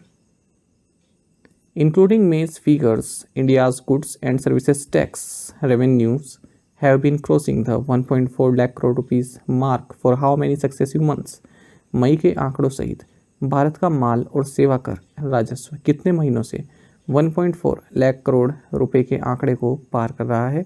ऑप्शंस आपके सामने, सही आंसर ऑप्शन सी है 14। देखिए मई के महीने में जो goods and services tax collection रहा है 1.57 लाख करोड़ रुपीस का रहा है। और जो पिछला मई का महीना था, यानी कि तो 2023 का मई का महीना है 1.57 लाख करोड़, लेकिन जो मई 2022 था उससे ये कलेक्शन 12% ज़्यादा है। लेकिन अप्रैल 2023 का जो महीना रहा उससे 16% कम है। ठीक है, दोनों कंपेयर कर लिया, पिछले साल के मई को भी और इस साल के अप्रैल को भी। अब जो मंथली जीएसटी रेवेन्यू है ये 1.4 लाख करोड़ रुपीस से ज़्यादा रहा है 14th कंसेक्यूटिव मंथ्स में, ये याद रखिएगा। और जो ये मई का आपका 1.57 लाख करोड़ रुपए का आया है ना जीएसटी रेवेन्यू, तो 1.5 लाख करोड़ रुपीस का जो जीएसटी रेवेन्यू है ये भी 5th टाइम हमें प्राप्त हुआ है। बात समझ गए? अगर हम 1.4 लाख करोड़ रुपीस देखें तब तो 14th कंसेक्यूटिव मंथ हमने ये जो है अचीव किया है। लेकिन अगर हम 1.5 लाख करोड़ के आंकड़े से की बात करें तो 5th टाइम हमें ये आंकड़ा प्राप्त हुआ है जीएसटी रेवेन्यू का। अब जो रेवेन्यू है गुड्स इंपोर्ट से ये 12% हायर रहा है, जबकि जो रेवेन्यूज़ हैं डोमेस्टिक ट्रांजैक्शन से ये 11% हायर रहे हैं। ओवरऑल डोमेस्टिक रेवेन्यूज़ मई के महीने में 11% बढ़े हैं और 16 स्टेट्स ऐसे हैं जहाँ पर रेवेन्यू ग्रोथ हुई है, जिनमें एक सबसे ज़्यादा मिजोरम है 52%, फिर अरुणाचल प्रदेश, दिल्ली, मेघालय, मध्य प्रदेश। कुछ स्टेट्स में कॉन्ट्रैक्शन भी देखने के लिए मिला है, खासकर कि मणिपुर में, जहाँ पर कि वायलेंस चल रहा है। 17% का ड्रॉप देखने के लिए मिला है। छत्तीसगढ़ में 4% का डिक्लाइन देखने को मिला है। 8 स्टेट्स और हैं जिन्होंने रेवेन्यू ग्रोथ में जो है कभी देखने को मिली, जैसे Rajasthan, Gujarat, Punjab, waste Bengal and Jharkhand.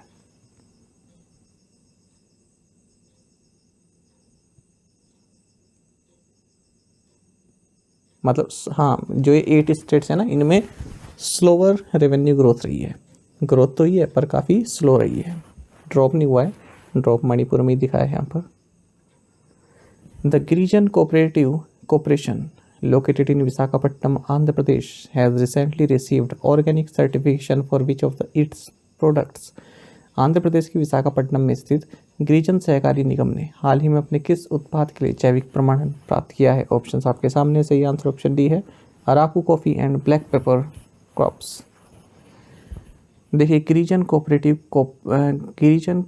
Corporation GCC, Visakhapatnam, Andhra Pradesh, इनको agriculture and processed food products export development authority यानी कि एपेडा द्वारा ऑर्गेनिक सर्टिफिकेशन दिया गया है। किसके लिए? Araku coffee and black pepper crops के लिए। अराकू कॉफ़ी की बात करें तो देखिए, अराकू वैली से इसका नाम मिल आया है। अराकू वैली का नाम आपने सुना होगा, एक लश ग्रीन वैली है आंध्र प्रदेश में, ठीक है। तो वहीं की जो कॉफ़ी है उसका नाम रखा गया है अराकू कॉफ़ी।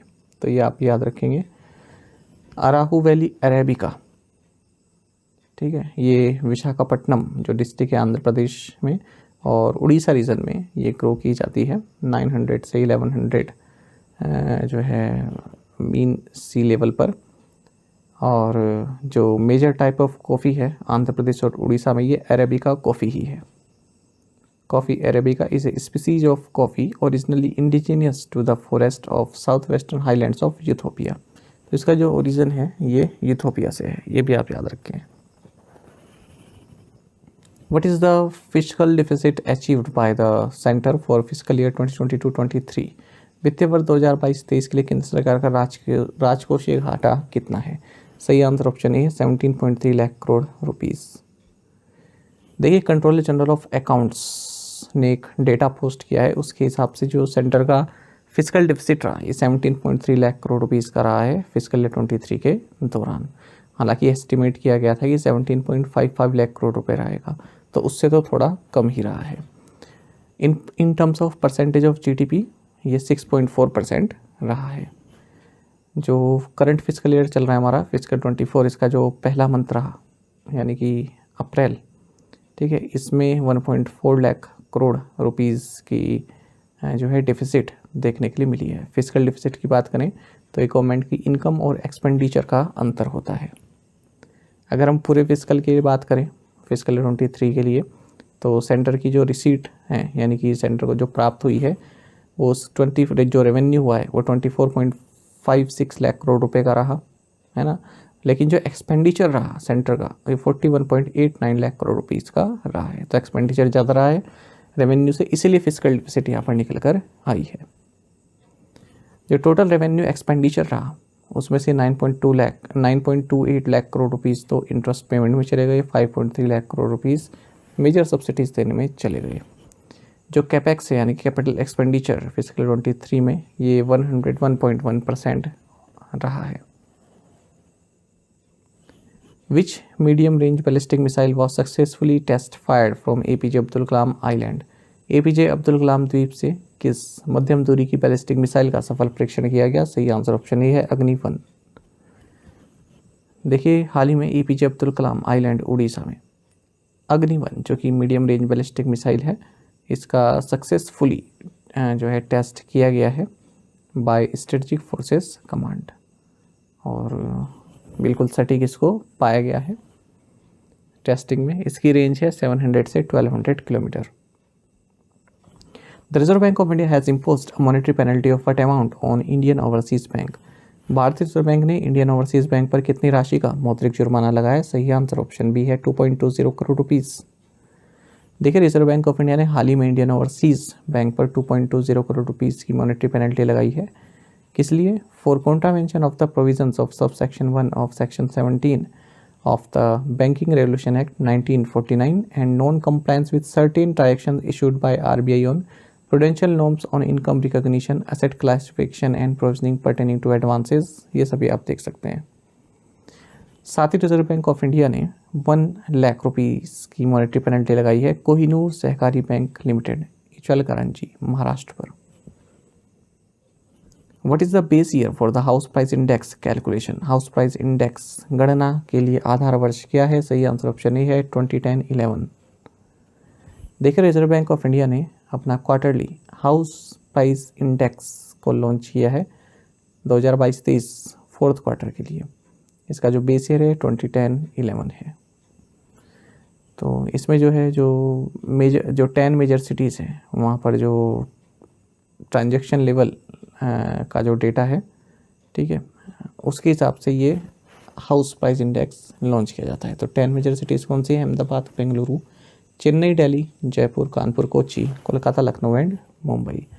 तो all India housing price index growth ये 4.6% रही है फोर्थ क्वार्टर में, जबकि इससे पहले वाले क्वार्टर में 2.8% थी और एक साल पहले 1.8% थी। तो ये आप जानिएगा। और अगर हम देखें तो बेंगलुरु में जो ग्रोथ रही है 16.3% की रही, जबकि जयपुर में कॉन्ट्रैक्शन देखने को मिला है 8.5% का। ऑल इंडिया HPI ये 0.6% से बढ़ी है फोर्थ क्वार्टर में। India and which country agreed to make knowledge skill development a key pillar of strategic partnership? Bharat और कौन सा देश ज्ञान और कौशल विकास पर सहयोग करने के लिए सहमत हुए हैं? सही आंसर ऑप्शन सी सिंगापुर है। देखिए भारत और सिंगापुर ने हाल ही में कुछ एग्रीमेंट किए हैं, है ना, किसके संबंधित? Life long learning, building of future ready workforce, making knowledge and skill development, ठीक है, इन सभी के संबंध में। तो ये किस दौरान हुए? जो हमारी यूनियन एजुकेशन मिनिस्टर हैं धर्मेंद्र प्रधान, ये सिंगापुर गए हुए थे, तो उसी दौरान ये MOU साइन किए गए हैं नॉलेज और स्किल से संबंधित कॉर्पोरेशन के लिए।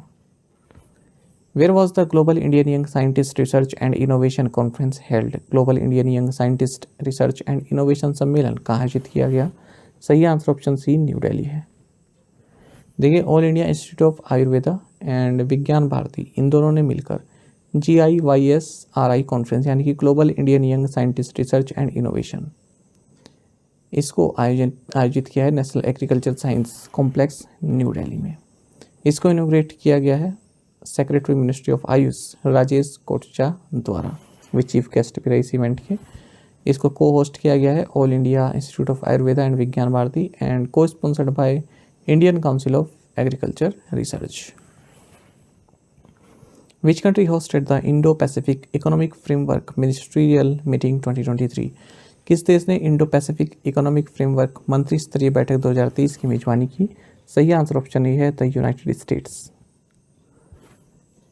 देखिए Indo Pacific economic framework IPEF ministerial meeting ये डेट्रॉइट में हुई है, इसको US द्वारा होस्ट किया गया है और इसी के दौरान supply chains pillar second agreement के तहत के लिए जो निगोशिएशन चल रही, जो सौदेबाजी चल रही है, वो भी कंक्लूड हुए हैं। आपको ये जानना चाहिए कि जो IPEF supply chains pillar 2 agreement है, ये one of the fastest ever concluded plurilateral economic cooperation agreement है। तो ये पूरा जो क्वेश्चन है ये इकोनॉमिक कोऑपरेशन से संबंधित है इंडो पैसिफिक रीजन में जो कंट्रीज़ हैं उनके लिए। तो इस एग्रीमेंट के तहत जो IPEF पार्टनर कंट्रीज़ हैं, यानी कि जो इस इंडो पैसिफिक इकोनॉमिक फ्रेमवर्क में जो कंट्रीज शामिल हैं, उन्होंने कुछ सहमति जताई है, जैसे make supply chains more resilient, robust and well integrated through crisis response measures, cooperation for mitigation of the effect of deflection to better ensure business community, ये सभी आप देख सकते हैं। बाकी आपके लिए महत्वपूर्ण ये है कि ये IPEF आखिर है क्या, ठीक है। तो फुल फॉर्म तो आपको पता चलेगा। इंडो पैसिफिक इकोनॉमिक फ्रेमवर्क कब इंट्रोड्यूस किया गया था? ये जो बाइडन यानी कि जो US प्रेसिडेंट है उनके द्वारा मई 2022 में। तो यहाँ पर क्या है कि जो इंडो पैसिफिक रीजन है, ठीक है, उसके साथ अपनी इकोनॉमिक कोऑपरेशन को बढ़ाना US द्वारा, किनके साथ? जो 14 पार्टनर्स हैं इस इंडो पैसिफिक रीजन में, उनके साथ यूएस द्वारा इकोनॉमिक इंगेजमेंट बढ़ाना, ये इसका लक्ष्य है। यूनियन मिनिस्टर फॉर जल शक्ति who launched the unified registration portal for Govardhan is Gajendra Singh Shekhawat. देखिए, केंद्रीय जल शक्ति मंत्री का नाम गजेंद्र सिंह शेखावत है, जिन्होंने गोवर्धन के लिए एकीकृत पंजीकरण पोर्टल लॉन्च किया है। यूनियन मिनिस्टर फॉर जल शक्ति गजेंद्र सिंह शेखावत, इन्होंने एक यूनिफाइड रजिस्ट्रेशन पोर्टल लॉन्च किया है गोवर्धन के लिए, जो कि एक वन स्टॉप रिपोजिटरी की तरह एक्ट करेगा, ताकि बायोगैस सीबीजी सेक्टर में कोई भी स्टार्टअप, ठीक है, या एंटिटी इन्वेस्ट करना चाहती है, पार्टिसिपेट करना चाहती है, तो वो यहाँ पर अपना रजिस्ट्रेशन करा सकती है। या फिर कोई कुछ सीबीसी या बायोगैस प्लांट इंडिया में सेटअप करना चाहता है तो इस पर रजिस्टर करा सकते हैं इस पोर्टल पर। जैसा लिखा भी है, एनी गवर्नमेंट कोऑपरेटिव और प्राइवेट एंटिटी ऑपरेटिंग और intending to set up a biogas CBG bio CNG plant in India can obtain a registration number by enrolling in this unified registration portal. बात करें गोवर्धन स्कीम की, तो इसका मतलब होता है galvanizing organic bio agro resources dhan. इसको department of drinking water and sanitisation under Jal Shakti ministry का जो स्वच्छ भारत मिशन ग्रामीण फेज 2 है, उसके तहत इम्प्लीमेंट किया जा रहा है। साल 2018 में इसको लॉन्च किया गया था। तो इसका मकसद यही है कि जो फार्मर्स की इनकम है उसको बढ़ाना। किस तरह से? By converting biodegradable waste into compressed biogas. NHPC limited will develop Phukot Karnali hydro electric project in which country? And NHPC limited किस देश में Phukot Karnali hydro electric project विकसित करेगा? सही आंसर ऑप्शन ए नेपाल है। देखिए, NHPC लिमिटेड जो कि गवर्नमेंट ऑफ इंडिया एंटरप्राइज है, साथ ही विद्युत उत्पादन कंपनी लिमिटेड जो कि नेपाल की है, इन्होंने एक MOU साइन किया है न्यू दिल्ली में, जिसके तहत नेपाल में Phukot Karnali hydro electric project को सेटअप किया जाएगा। ये जो MOU है, ये प्राइम मिनिस्टर नरेंद्र मोदी और प्राइम मिनिस्टर ऑफ नेपाल पुष्प कमल दहल प्रचंड की उपस्थिति में साइन किया गया। कहाँ पर? हैदराबाद हाउस, न्यू दिल्ली में। हैदराबाद हाउस कहाँ है? न्यू दिल्ली में। ये भी एक बार क्वेश्चन बना था एग्जाम में, एग्जाम का नाम तो याद नहीं है कि हैदराबाद हाउस कहाँ है। तो यहाँ पर जो कर्नाली रिवर है उसका जो वाटर है वो यूज़ किया जाएगा और इंस्टॉलेशन कैपेसिटी रहेगी 480 मेगावाट की इस प्रोजेक्ट की। एक और करंट अफेयर देख लेते हैं इस संबंधित, इसी तरह का है। NTPC ग्रीन एनर्जी लिमिटेड और उत्तर प्रदेश राज्य विद्युत उत्पादन निगम लिमिटेड, इन्होंने एक मेमोरेंडम ऑफ अंडरस्टैंडिंग साइन किया है लखनऊ में, ठीक है, जिसके तहत ये renewable energy parks and projects को डेवलप करेंगे। World food safety day is celebrated on which day? विश्व खाद्य सुरक्षा दिवस किस दिन मनाया जाता है? ऑप्शंस आपके सामने हैं और सही आंसर ऑप्शन सी रहेगा, जून 7। आपको जानना चाहिए हर साल 7 जून को वर्ल्ड फूड सेफ्टी डे मनाया जाता है। वर्ल्ड हेल्थ ऑर्गेनाइजेशन यानी कि WHO और फूड एंड एग्रीकल्चर ऑर्गेनाइजेशन यानी कि FAO, ये दोनों ही मिलकर इस वर्ल्ड फूड सेफ्टी डे को ऑब्जर्व करते हैं, मेंबर स्टेट्स और रिलेवेंट ऑर्गेनाइजेशंस के साथ मिलकर। वर्ल्ड फूड सेफ्टी डे 2023 का थीम है फूड स्टैंडर्ड्स सेव लाइव्स। तो ये महत्वपूर्ण थीम रहेगा, याद रखिएगा। Which country honoured president Droupadi Murmu with the grand order of the chain of yellow star? किस देश ने राष्ट्रपति द्रौपदी मुर्मू को grand order of the chain of yellow star से सम्मानित किया है? ऑप्शंस आपके सामने है, सही आंसर ऑप्शन डी है, सूरीनाम। देखिए, प्रेसिडेंट द्रौपदी मुर्मू सूरीनाम के दौरे पर है और सूरीनाम का हाईएस्ट सिविलियन ऑनर, जिसका नाम है grand order of the chain of yellow star, ये प्रेसिडेंट द्रौपदी मुर्मू को दिया गया है, इन्हें सम्मानित किया गया है और ये फर्स्ट इंडियन बन गई हैं जिन्होंने ये सिविलियन ऑनर प्राप्त किया। आपको जानना चाहिए अवार्ड प्रेसिडेंट मुर्मू को, जो सूरीनाम के प्रेसिडेंट हैं, इनका नाम है चंद्रिका प्रसाद संतोखी, इनके द्वारा दिया गया है। प्रेसिडेंट द्रौपदी मुर्मू सूरीनाम की जो कैपिटल है पारामारिबो, यहाँ पर पहुंची 4 जून को और 2 देशों के दौरे पर हैं, एक तो सूरीनाम और सर्बिया। सूरीनाम की बात करें तो साउथ अमेरिका में ये एक कंट्री है, याद रखिएगा, नॉर्थ ईस्टर्न कोस्ट में साउथ अमेरिका में, और इसी कैपिटल पैरामारिबो है और इसी करेंसी है Surinamese dollar. Who was recently conferred with New Zealand's second highest honour. हाल ही में न्यूजीलैंड के दूसरे सर्वोच्च सम्मान से किसे सम्मानित किया गया है। ऑप्शंस आपके सामने। सही आंसर ऑप्शन डी रहेगा, Jacinda Ardern.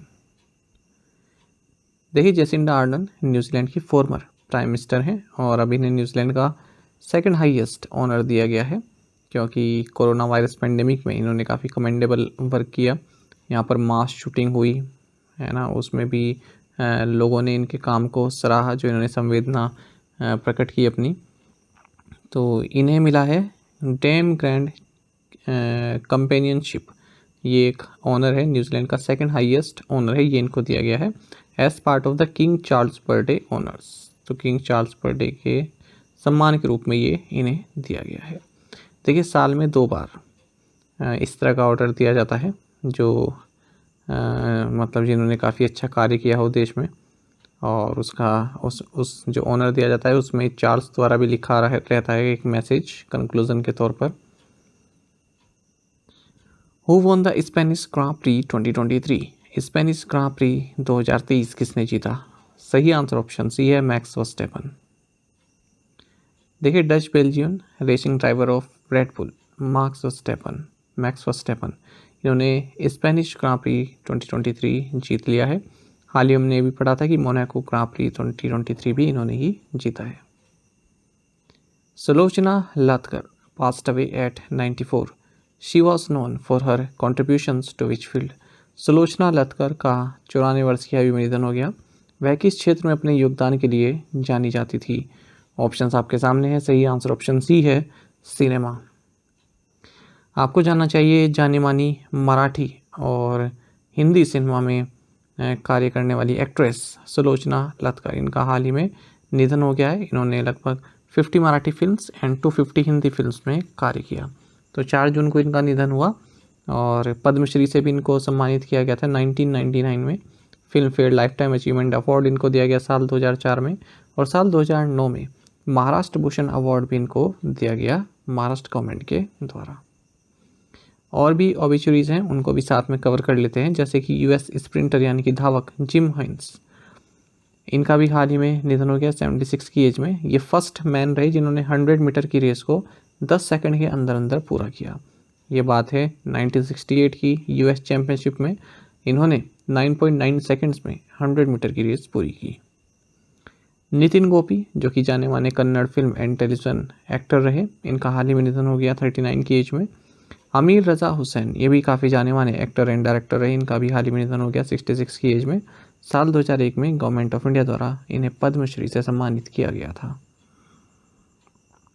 Which Indian wrestler has won the gold medal in the UWW ranking series. किस भारतीय पहलवान ने UWW रैंकिंग सीरीज में स्वर्ण पदक जीता है। सही आंसर ऑप्शन बी, मनीषा। आपको जानना चाहिए कि हाल ही में United world wrestling ranking series event संपन्न हुआ है बीच के किर्गिस्तान में, और भारत ने भी यहाँ पर कई सारे मेडल्स जीते हैं। मनीषा ने यहाँ पर गोल्ड मेडल जीता है, रितिका ने सिल्वर और सरिता मोर ने यहाँ पर ब्रॉन्ज मेडल जीता है। मनीषा की बात करें तो 65 kg वेट कैटेगरी में इन्होंने गोल्ड मेडल जीता, और आगे देखें तो मंजीत, इन्होंने ब्रॉन्ज मेडल जीता है। ठीक है, और देखें इसमें 4 मेडल्स इसमें जीते अब तक, 1 गोल्ड, 1 सिल्वर और 2 ब्रॉन्ज, याद रखिएगा। Which Indian athlete clinched gold in men's decathlon at the Asian under twenty athletics championships in Yecheon, South Korea. किस भारतीय एथलीट ने दक्षिण कोरिया की येचुन में एशियाई अंडर-20 एथलेटिक्स चैंपियनशिप में पुरुषों के डेकाथलॉन में स्वर्ण पदक जीता है। सही आंसर ऑप्शन ए, सुनील कुमार। देखिए, येचुन साउथ कोरिया में एशियन अंडर-20 एथलेटिक्स चैंपियनशिप हुई है, और यहाँ पर इंडिया के सुनील कुमार ने 7003 पॉइंट्स स्कोर किए हैं। इसी के साथ गोल्ड मेडल जीता इन्होंने मेंस के डेकाथलॉन में। सुनील के अलावा पूजा ने विमेंस हाई जंप में सिल्वर जीता है। बुशरा खान ने भी सिल्वर जीता है विमेंस 3000 मीटर रेस में, और 4x100 मीटर रिले में इंडिया ने ब्रॉन्ज मेडल जीता है। सिद्धार्थ चौधरी ने गोल्ड मेडल जीता मेंस शॉर्ट पुट में। शिवम लोहाकर, इन्होंने सिल्वर मेडल जीता जेवलिन थ्रो में। शाहरुख खान, इन्होंने स्टीपल चेस में सिल्वर मेडल जीता है। रिजवाना मलिकिना, इन्होंने गोल्ड जीता विमेंस 400 मीटर रेस में। वहीं भरतप्रीत सिंह, इन्होंने मेंस डिस्कस थ्रो में गोल्ड मेडल जीता है। Name the central board of film certification chairman CBFC chairman who has launched revamped CBFC website and mobile app in Mumbai. Central board of film certification के अध्यक्ष का नाम बताइए जिन्होंने मुंबई में संशोधित CBFC वेबसाइट और मोबाइल ऐप लॉन्च किया है। ऑप्शंस आपके सामने। सही आंसर ऑप्शन बी है, प्रसून जोशी। देखिए, central board of film certification यानी कि CBFC, इन्होंने हाल ही में अपनी रिवैम्प्ड वेबसाइट और नई मोबाइल ऐप लॉन्च किया है मुंबई में। इस वेबसाइट और मोबाइल ऐप को लॉन्च किया गया CBFC के चेयरमैन प्रसून जोशी के द्वारा।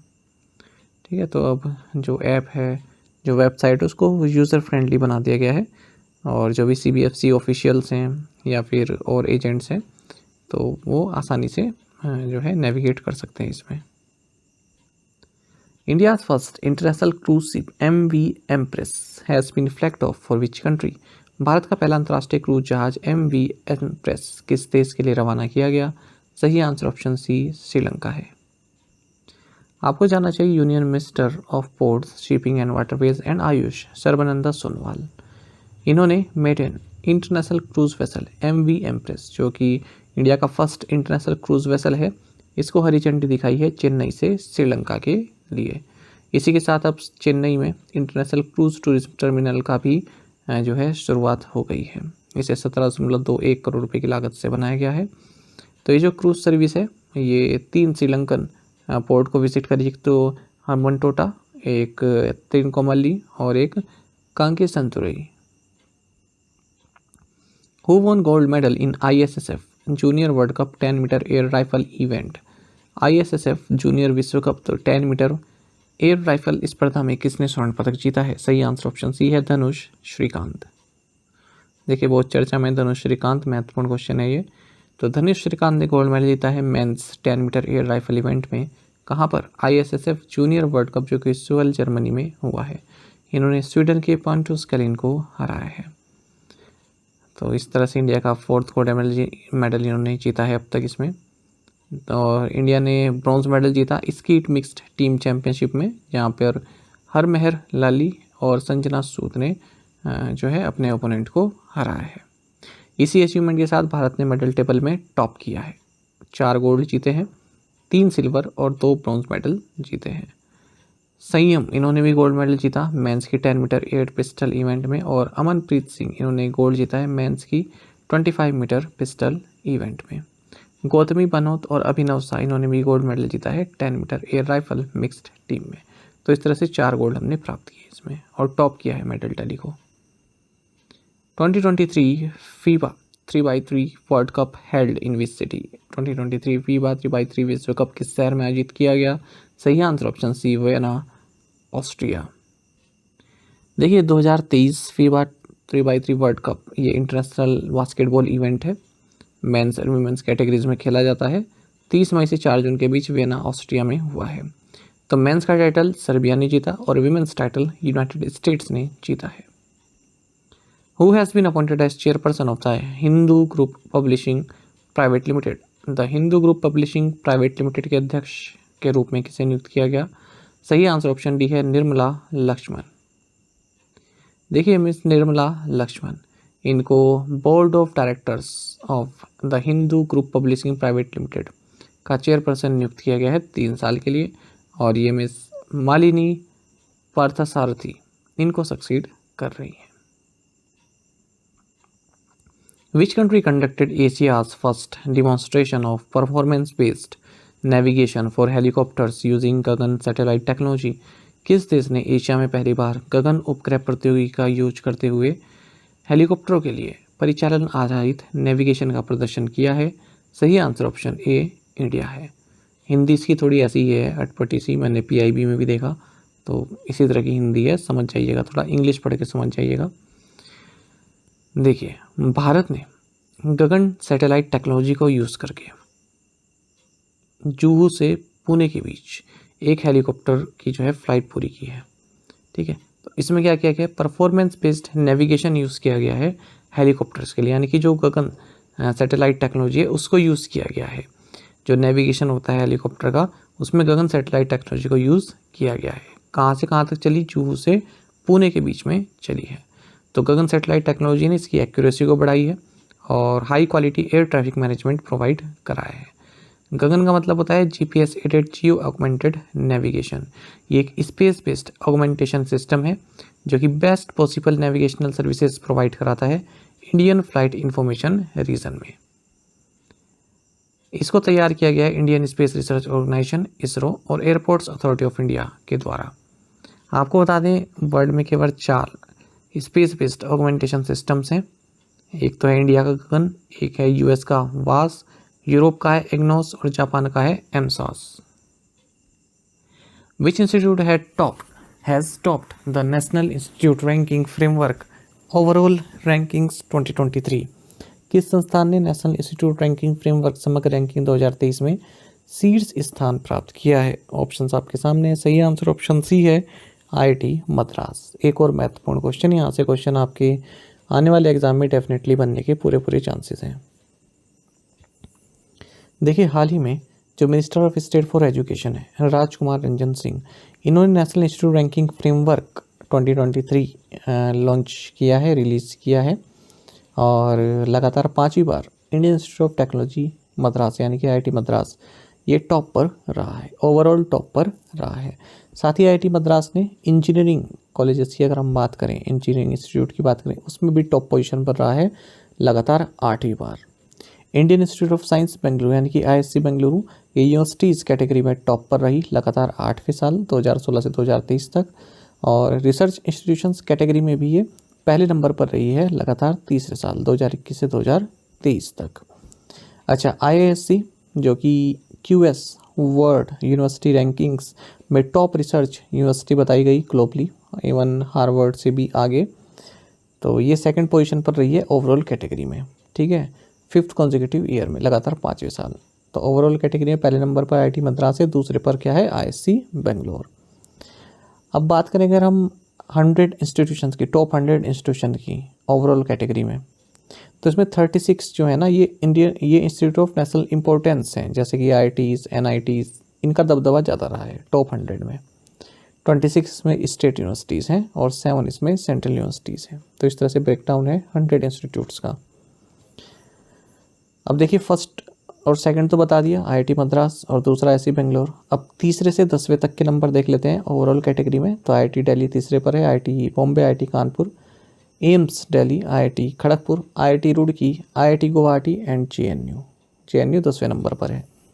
तो इस बार जो 2023 की रैंकिंग है इसमें 5543 हायर एजुकेशन इंस्टीट्यूशंस को रैंकिंग की गई है 13 कैटेगरीज में। Overall universities, medical, engineering, management, law, architecture, colleges, research institutions, pharmacy, dental, agriculture, allied sectors and innovation. Agriculture category इसी बार इंट्रोड्यूस की गई है। जो पार्टिसिपेटिंग इंस्टीट्यूशंस हैं उनको 5 क्राइटेरिया में इवेल्युएट किया गया है, जैसे teaching, learning and resources 30% weightage है, research and professional practice 30% weightage, graduation outcomes 20% weightage, outreach and inclusivity 10% weightage और परसेप्शन 10%। बाकी यूनिवर्सिटी की बात करें, यूनिवर्सिटी रैंकिंग में आईएससी टॉप पर है, फिर JNU, Jamia Millia Islamia, Jadavpur university and Banaras Hindu university, ये टॉप 5 यूनिवर्सिटीज़ हैं। दिल्ली यूनिवर्सिटी का जो मिरांडा हाउस है ये कंट्री का बेस्ट कॉलेज है, लगातार 7वीं बार इसने पहली पोजीशन हासिल की है। इसके बाद हिंदू कॉलेज है, फिर प्रेसिडेंसी कॉलेज है चेन्नई का, फिर पीएसजीआर कृष्णमल कॉलेज है फॉर वुमेन जो कि कोयम्बटूर में है, फिर saint Xavier's college Kolkata. IITs की अगर हम बात करें, मतलब इंजीनियरिंग कॉलेजेस की, तो उसमें आईआईटी मद्रास टॉप पर है, फिर आईआईटी दिल्ली, मुंबई, कानपुर, रुड़की, खड़गपुर, गुवाहाटी एंड हैदराबाद है। अब अगर हम बात करें टॉप मेडिकल इंस्टीट्यूशन की, तो एम्स दिल्ली टॉप पर है, फिर पीजीआई चंडीगढ़, फिर क्रिश्चियन मेडिकल कॉलेज वेल्लोर, ये टॉप 3 हैं। अगर मैनेजमेंट कॉलेज की बात करें तो आईएम अहमदाबाद टॉप पर है, फिर आईएम बेंगलोर, फिर IIM Kozhikode. Top dental college की बात करें तो चेन्नई स्थित Saveetha institute of medical and technical sciences top पर है। Top institute for architecture and planning Indian institute of technology Roorkee. Top law institute है बेंगलुरु स्थित national law school of India university. Top pharmacy institute है national institute of pharmaceutical education and research Hyderabad. Agriculture and allied sector का top institute है Indian agriculture research institute new Delhi IARI। अगर हम बात करें innovation category में तो IIT कानपुर टॉप पर रहा है। अब अगर हम बात करें इन रैंकिंग्स की, नेशनल इंस्टीट्यूशनल रैंकिंग फ्रेमवर्क, तो ये ministry of education government of India द्वारा एक रैंकिंग मेथडोलॉजी है जिसके हिसाब से जो हायर एजुकेशन इंस्टीट्यूट्स हैं उनको रैंक किया जाता है। 19 सितंबर 2015 में इस फ्रेमवर्क को लॉन्च किया गया था और पहली रैंकिंग रिलीज़ की गई साल 2016 में। तो ये 8वां लगातार एडिशन है, बीच में बिल्कुल भी ब्रेक नहीं आया, चाहे कोरोना हो चाहे कुछ भी हो, लगातार 8वां एक कंसेक्यूटिव एडिशन है। What is the theme for world oceans day 2023? विश्व महासागर दिवस 2023 जो कि 8 जून को मनाया जा रहा है, इसका थीम क्या है? ऑप्शंस आपके सामने हैं और सही आंसर ऑप्शन डी है, planet ocean tides are changing. आपको जानना चाहिए कि हर साल वर्ल्ड ओशियन डे 8 जून को मनाया जाता है। वर्ल्ड ओशियन डे का जो कंसेप्ट है ये 1992 में कनाडा की international centre for ocean development and the ocean institute of Canada द्वारा दिया गया था। Earth summit UN conference on environment and development in Rio de Janeiro Brazil में। आपको जानना चाहिए इस बार 2023 में वर्ल्ड ओशियन डे का थीम है planet ocean tides are changing. बाकी आप जानते हैं कि हमारे प्लैनेट का 70% जो पार्ट है वो ओशियन से कवर है। Which country was not elected to the united nations security council for a 2-year term starting on January 1, 2024?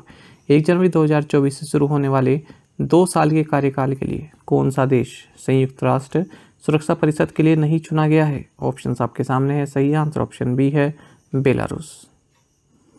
आपको जानना चाहिए यूनाइटेड नेशन जनरल असेंबली ने Algeria, Guyana, Sierra Leone, Slovenia and south Korea को united nation security council में 2 साल के लिए चुना है और इनका कार्यकाल 1 जनवरी 2024 से शुरू होगा। आपको बता दें Algeria, Guyana, Sierra Leone and south Korea ये तो अनअपोज्ड इस 15 मेंबर बॉडी में जो है इलेक्ट हुए हैं, लेकिन जो स्लोवेनिया है इसने बेलारूस को हराकर इसमें अपनी जगह बनाई है। आपको जानना चाहिए जो 5 कंट्रीज़ हैं ये Albania, Brazil, Gabon, Ghana and United Arab अमीरात को रिप्लेस करेंगे। आप जानते हैं कि यूनाइटेड नेशन सिक्योरिटी काउंसिल ये इकलौती UN बॉडी है जो कि लीगली बाइंडिंग डिसीजंस बना सकती है, जैसे कि सैंक्शन इम्पोज करना या फिर कहीं पर फोर्स यूज़ करना। बाकी आप जानते हैं इसमें 5 परमानेंट वीटो विल्डिंग मेंबर्स भी होते हैं, Britain, China, France, Russia and United states. ये 5 ही परमानेंट मेंबर हैं और इनके पास वीटो पावर भी होती है। What is the name of the financial inclusion dashboard launched by the reserve bank of India? भारतीय रिजर्व बैंक द्वारा शुरू किए गए वित्तीय समावेशन डैशबोर्ड का नाम क्या है? ऑप्शंस आपके सामने हैं और सही आंसर ऑप्शन डी है, अंतर्दृष्टि। आपको जानना चाहिए रिजर्व बैंक ऑफ इंडिया ने एक फाइनेंशियल इंक्लूजन डैशबोर्ड लॉन्च किया है जिसका नाम है अंतर्दृष्टि।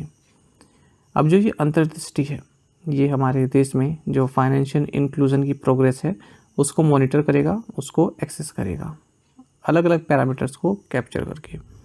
आपको जानना चाहिए जो फैसिलिटी है इसको लॉन्च किया गया है governor RBI governor Shaktikanta Das के द्वारा और लिखा भी है it will also enable the RBI to gauge the extent of financial exclusion at granular levels across the country so that such areas can be addressed. मतलब इंक्लूजन को तो देखेगा ये कहाँ पर फाइनेंशियली एक्सक्लूजन है, कहाँ पर जो फाइनेंशियल सर्विसेज हैं वो नहीं पहुँच पाई हैं, उनको भी एड्रेस करेगा। बाकी आप जानते हैं कि फाइनेंशियल इंक्लूजन के एक्सटेंट को ही मेज़र करने के लिए RBI ने फाइनेंशियल इंक्लूजन FI इंडेक्स भी लॉन्च किया था 2021 में, जो कि 3 डायमेंशंस पर बेस्ड है, access, uses and quality. Who is the newly appointed official brand ambassador of Swaraj tractors? Swaraj tractors के नव नियुक्त आधिकारिक ब्रांड एम्बेसडर कौन है? सही answer option A, MS Dhoni. आपको जानना चाहिए स्वराज ट्रैक्टर्स ने अनाउंस किया है कि महेंद्र सिंह धोनी यानी कि MS धोनी इनके ऑफिशियल ब्रांड एम्बेसडर होंगे। कुछ और ब्रांड एम्बेसडर हम देख लेते हैं साथ ही। As Turtle Omni private limited जो कि एक रिटेल कंपनी है, इन्होंने इंडियन क्रिकेटर स्मृति मंदाना को अपने रेंगुलर ब्रांड के लिए ब्रांड एम्बेसडर नियुक्त किया है। टेक्नो पेंट्स ने जाने माने फिल्म एक्टर महेश बाबू को अपना ब्रांड एम्बेसडर बनाया है। सीएट ने farmer Australian player Matthew Hayden को अपना ब्रांड एम्बेसडर नियुक्त किया है, जबकि टैक्सी फूड्स ने इंडियन क्रिकेटर शिखर धवन को अपना ब्रांड एम्बेसडर बनाया है। साथ ही फार्मरली इन्होंने राहुल द्रविड़ को अपना ब्रांड एम्बेसडर नियुक्त किया है। Which country has unveiled its first hypersonic missile named Fattah? किस देश ने फाता नाम की अपनी पहली हाइपरसोनिक मिसाइल का अनावरण किया? ऑप्शंस आपके सामने है। सही आंसर ऑप्शन ए रहेगा, ईरान। आपको जानना चाहिए ईरान ने इंटरमीडिएट रेंज बैलिस्टिक मिसाइल का अनावरण किया है, लॉन्च किया है, जो कि इसकी पहली मिसाइल है, हाइपरसोनिक मिसाइल है। इसका नाम है फाता या फिर कॉन्करर, फारसी में बोलें तो कॉन्करर। और ये हाइपरसोनिक स्पीड से ट्रैवल कर सकती है, यानी कि 15 times the speed of sound. इस हाइपरसोनिक मिसाइल की रेंज है 1400 किलोमीटर्स और सॉलिड प्रोपेलेंट्स इसमें यूज़ किया जाता है। आपको बता दें इसका नाम रखा गया है जो ईरान के सुप्रीम लीडर है अयातुल्लाह अली खामेनी द्वारा, और इसका मतलब होता है द ओपनर। अच्छा, ईरान से संबंधित एक और न्यूज़ आप जानेगा कि ईरान ने हाल ही में सऊदी अरब की कैपिटल रियाद में अपनी एम्बेसी रीओपन की है। कई सालों से तनाव चल रहा था, तो अब दोबारा से सुलझ गया है चाइना की मध्यस्थता के बाद। अच्छा, डिफेंस से संबंधित, इंडियन नेवी से संबंधित भी आप एक न्यूज़ जान लीजिए कि इंडियन नेवी ने हाल ही में अंडर वाटर टारगेट को डिस्ट्रॉय किया है using indigenously built heavyweight torpedo. Torpedo क्या होता है? एक तरह की मिसाइल या बॉम्ब, अंडर वाटर आप इसको यूज़ कर सकते हैं, ठीक है, और ये डिस्ट्रॉय कर सकता है अपने टारगेट को, ठीक है। और इसकी रेंज कितनी है? 300 किलोमीटर की रेंज है। अच्छा, लास्ट मंथ नेवी ने एक एडवांस्ड मिसाइल भी लॉन्च की थी INS मोरमुगाओ से। इस मिसाइल का नाम रहा सी स्कीमिंग, और इसने अपने टारगेट को हिट भी किया था below the sea. Which has become the first state in the country to start its own internet service? अपनी खुद की इंटरनेट सेवा शुरू करने वाला देश का पहला राज्य कौन सा बन गया है? सही आंसर ऑप्शन ए है, केरल। देखिए, केरल फर्स्ट स्टेट बन गया है हमारे देश में जिसने अपना खुद का ब्रॉडबैंड सर्विस जिसका नाम है के-फोन या फिर केरला फाइबर ऑप्टिक नेटवर्क को लॉन्च किया है। तो ये एक स्टेट रन इनिशिएटिव है, इसको लॉन्च किया गया चीफ मिनिस्टर पिनराई विजयन के द्वारा, ताकि जो इंटरनेट एक्सेसिबिलिटी है वो लोगों तक पहुंच सके। तो केरल सरकार का मानना है कि जो टेलीकॉम सेक्टर है, प्राइवेट टेलीकॉम सेक्टर है, उसके साथ हम जो है मिलकर चलेंगे, मतलब उसको टक्कर देंगे इस मामले में, टेलीकॉम के मामले में, क्योंकि उनको लगता है कि लोगों को जो है एक्सप्लॉइट किया जा रहा है टेलीकॉम सेक्टर के द्वारा, जो प्राइवेट टेलीकॉम सेक्टर है उनके द्वारा। तो इसी से निजात दिलाने के लिए और डिजिटल डिवाइड को कम करने के लिए ये लॉन्च किया गया है। केरल की बात करते हैं, कैपिटल तिरुवनंतपुरम में है, गवर्नर आरिफ मोहम्मद खान है। Which state has launched Asia's largest cluster development scheme? किस राज्य ने एशिया की सबसे बड़ी क्लस्टर विकास योजना शुरू की है? सही आंसर ऑप्शन सी, महाराष्ट्र है। आपको जानना चाहिए महाराष्ट्र के चीफ मिनिस्टर एकनाथ शिंदे, इन्होंने एशिया की largest ambitious and historic cluster development scheme को थाने में लॉन्च किया है। आपको बता दें इस स्कीम को collective redevelopment of unauthorised and official dangerous buildings के लिए कंसेप्टलाइज किया गया है। हाल ही में थाने की सैराज बिल्डिंग कोलैप्स हो गई थी, जिसमें 18 लोगों की मृत्यु हो गई थी, तो उसी को देखते हुए ये क्लस्टर डेवलपमेंट स्कीम लॉन्च की गई है। आपको बता दें इसमें जो ये रीडेवलप्ड टाउनशिप प्लान है, इसमें well equipped health, educational, sports, recreational, parking, mandi and civil facilities दी जाएंगी, और सीट को इस प्रोजेक्ट को एग्जीक्यूट किएगा। साथ ही जो इक्विपमेंट्स हैं उनको 323 स्क्वायर फीट ओनरशिप हाउस भी मिलेगा।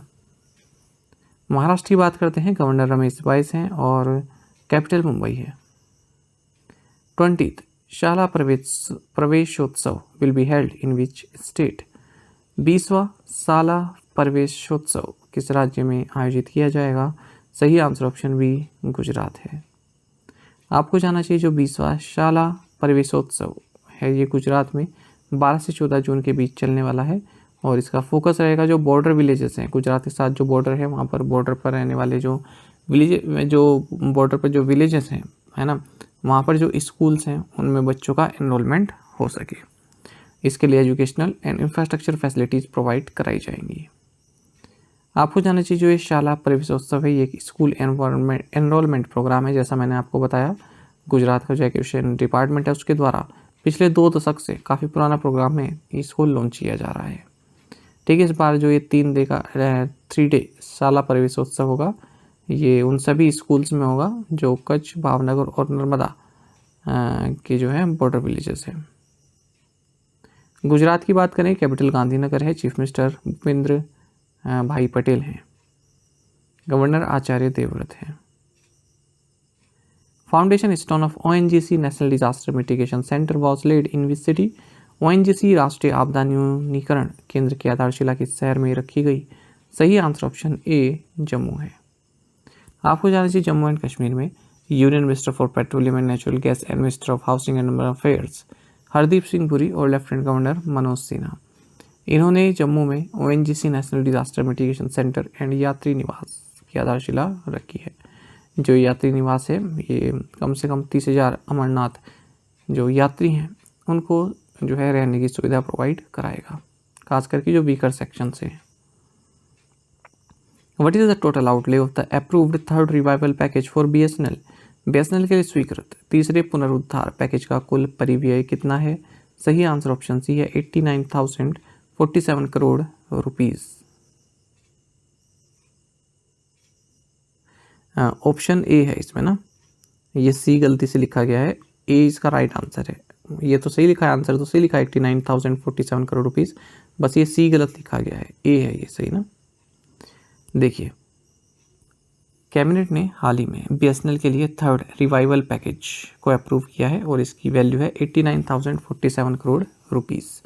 इस रिवाइवल के साथ ही BSNL जो है एक स्टेबल टेलीकॉम सर्विस प्रोवाइडर के रूप में उभर कर आएगा और अपनी जो पहुंच है वो रिमोटेस्ट पार्ट जो है इंडिया के दूर दराज क्षेत्रों में भी अपना जो सर्विस है उसको प्रोवाइड कराएगा, खास करके 4G एंड 5G। आपको बता दें गवर्नमेंट ने first revival package of BSNL and MTNL ये 2019 में लॉन्च किया गया था। इसकी अमाउंट थी 69,000 करोड़ रुपीस और उससे काफ़ी स्टेबिलिटी आई BSNL और MTNL में भी। अब 2022 में भी सेकेंड रिवाइवल पैकेज दिया गया था इनको 1.64 लाख करोड़ रुपीस का। Chairman and managing director BSNL के हैं Praveen Kumar पुरवर। Which Indian origin scientist has been awarded the Spinoza Award, the highest honor in Dutch science? किस भारतीय मूल के वैज्ञानिक को डच विज्ञान के सर्वोच्च सम्मान स्पिनोजा अवार्ड से सम्मानित किया गया है? सही आंसर ऑप्शन ए है जोईता गुप्ता। देखिए, Indian origin scientist Joita Gupta, इन्हें स्पिनोजा प्राइज से सम्मानित किया गया है जो कि डच साइंस में दिया जाने वाला हाईएस्ट अवार्ड है। इसको डच नोबेल प्राइज भी बोलते हैं।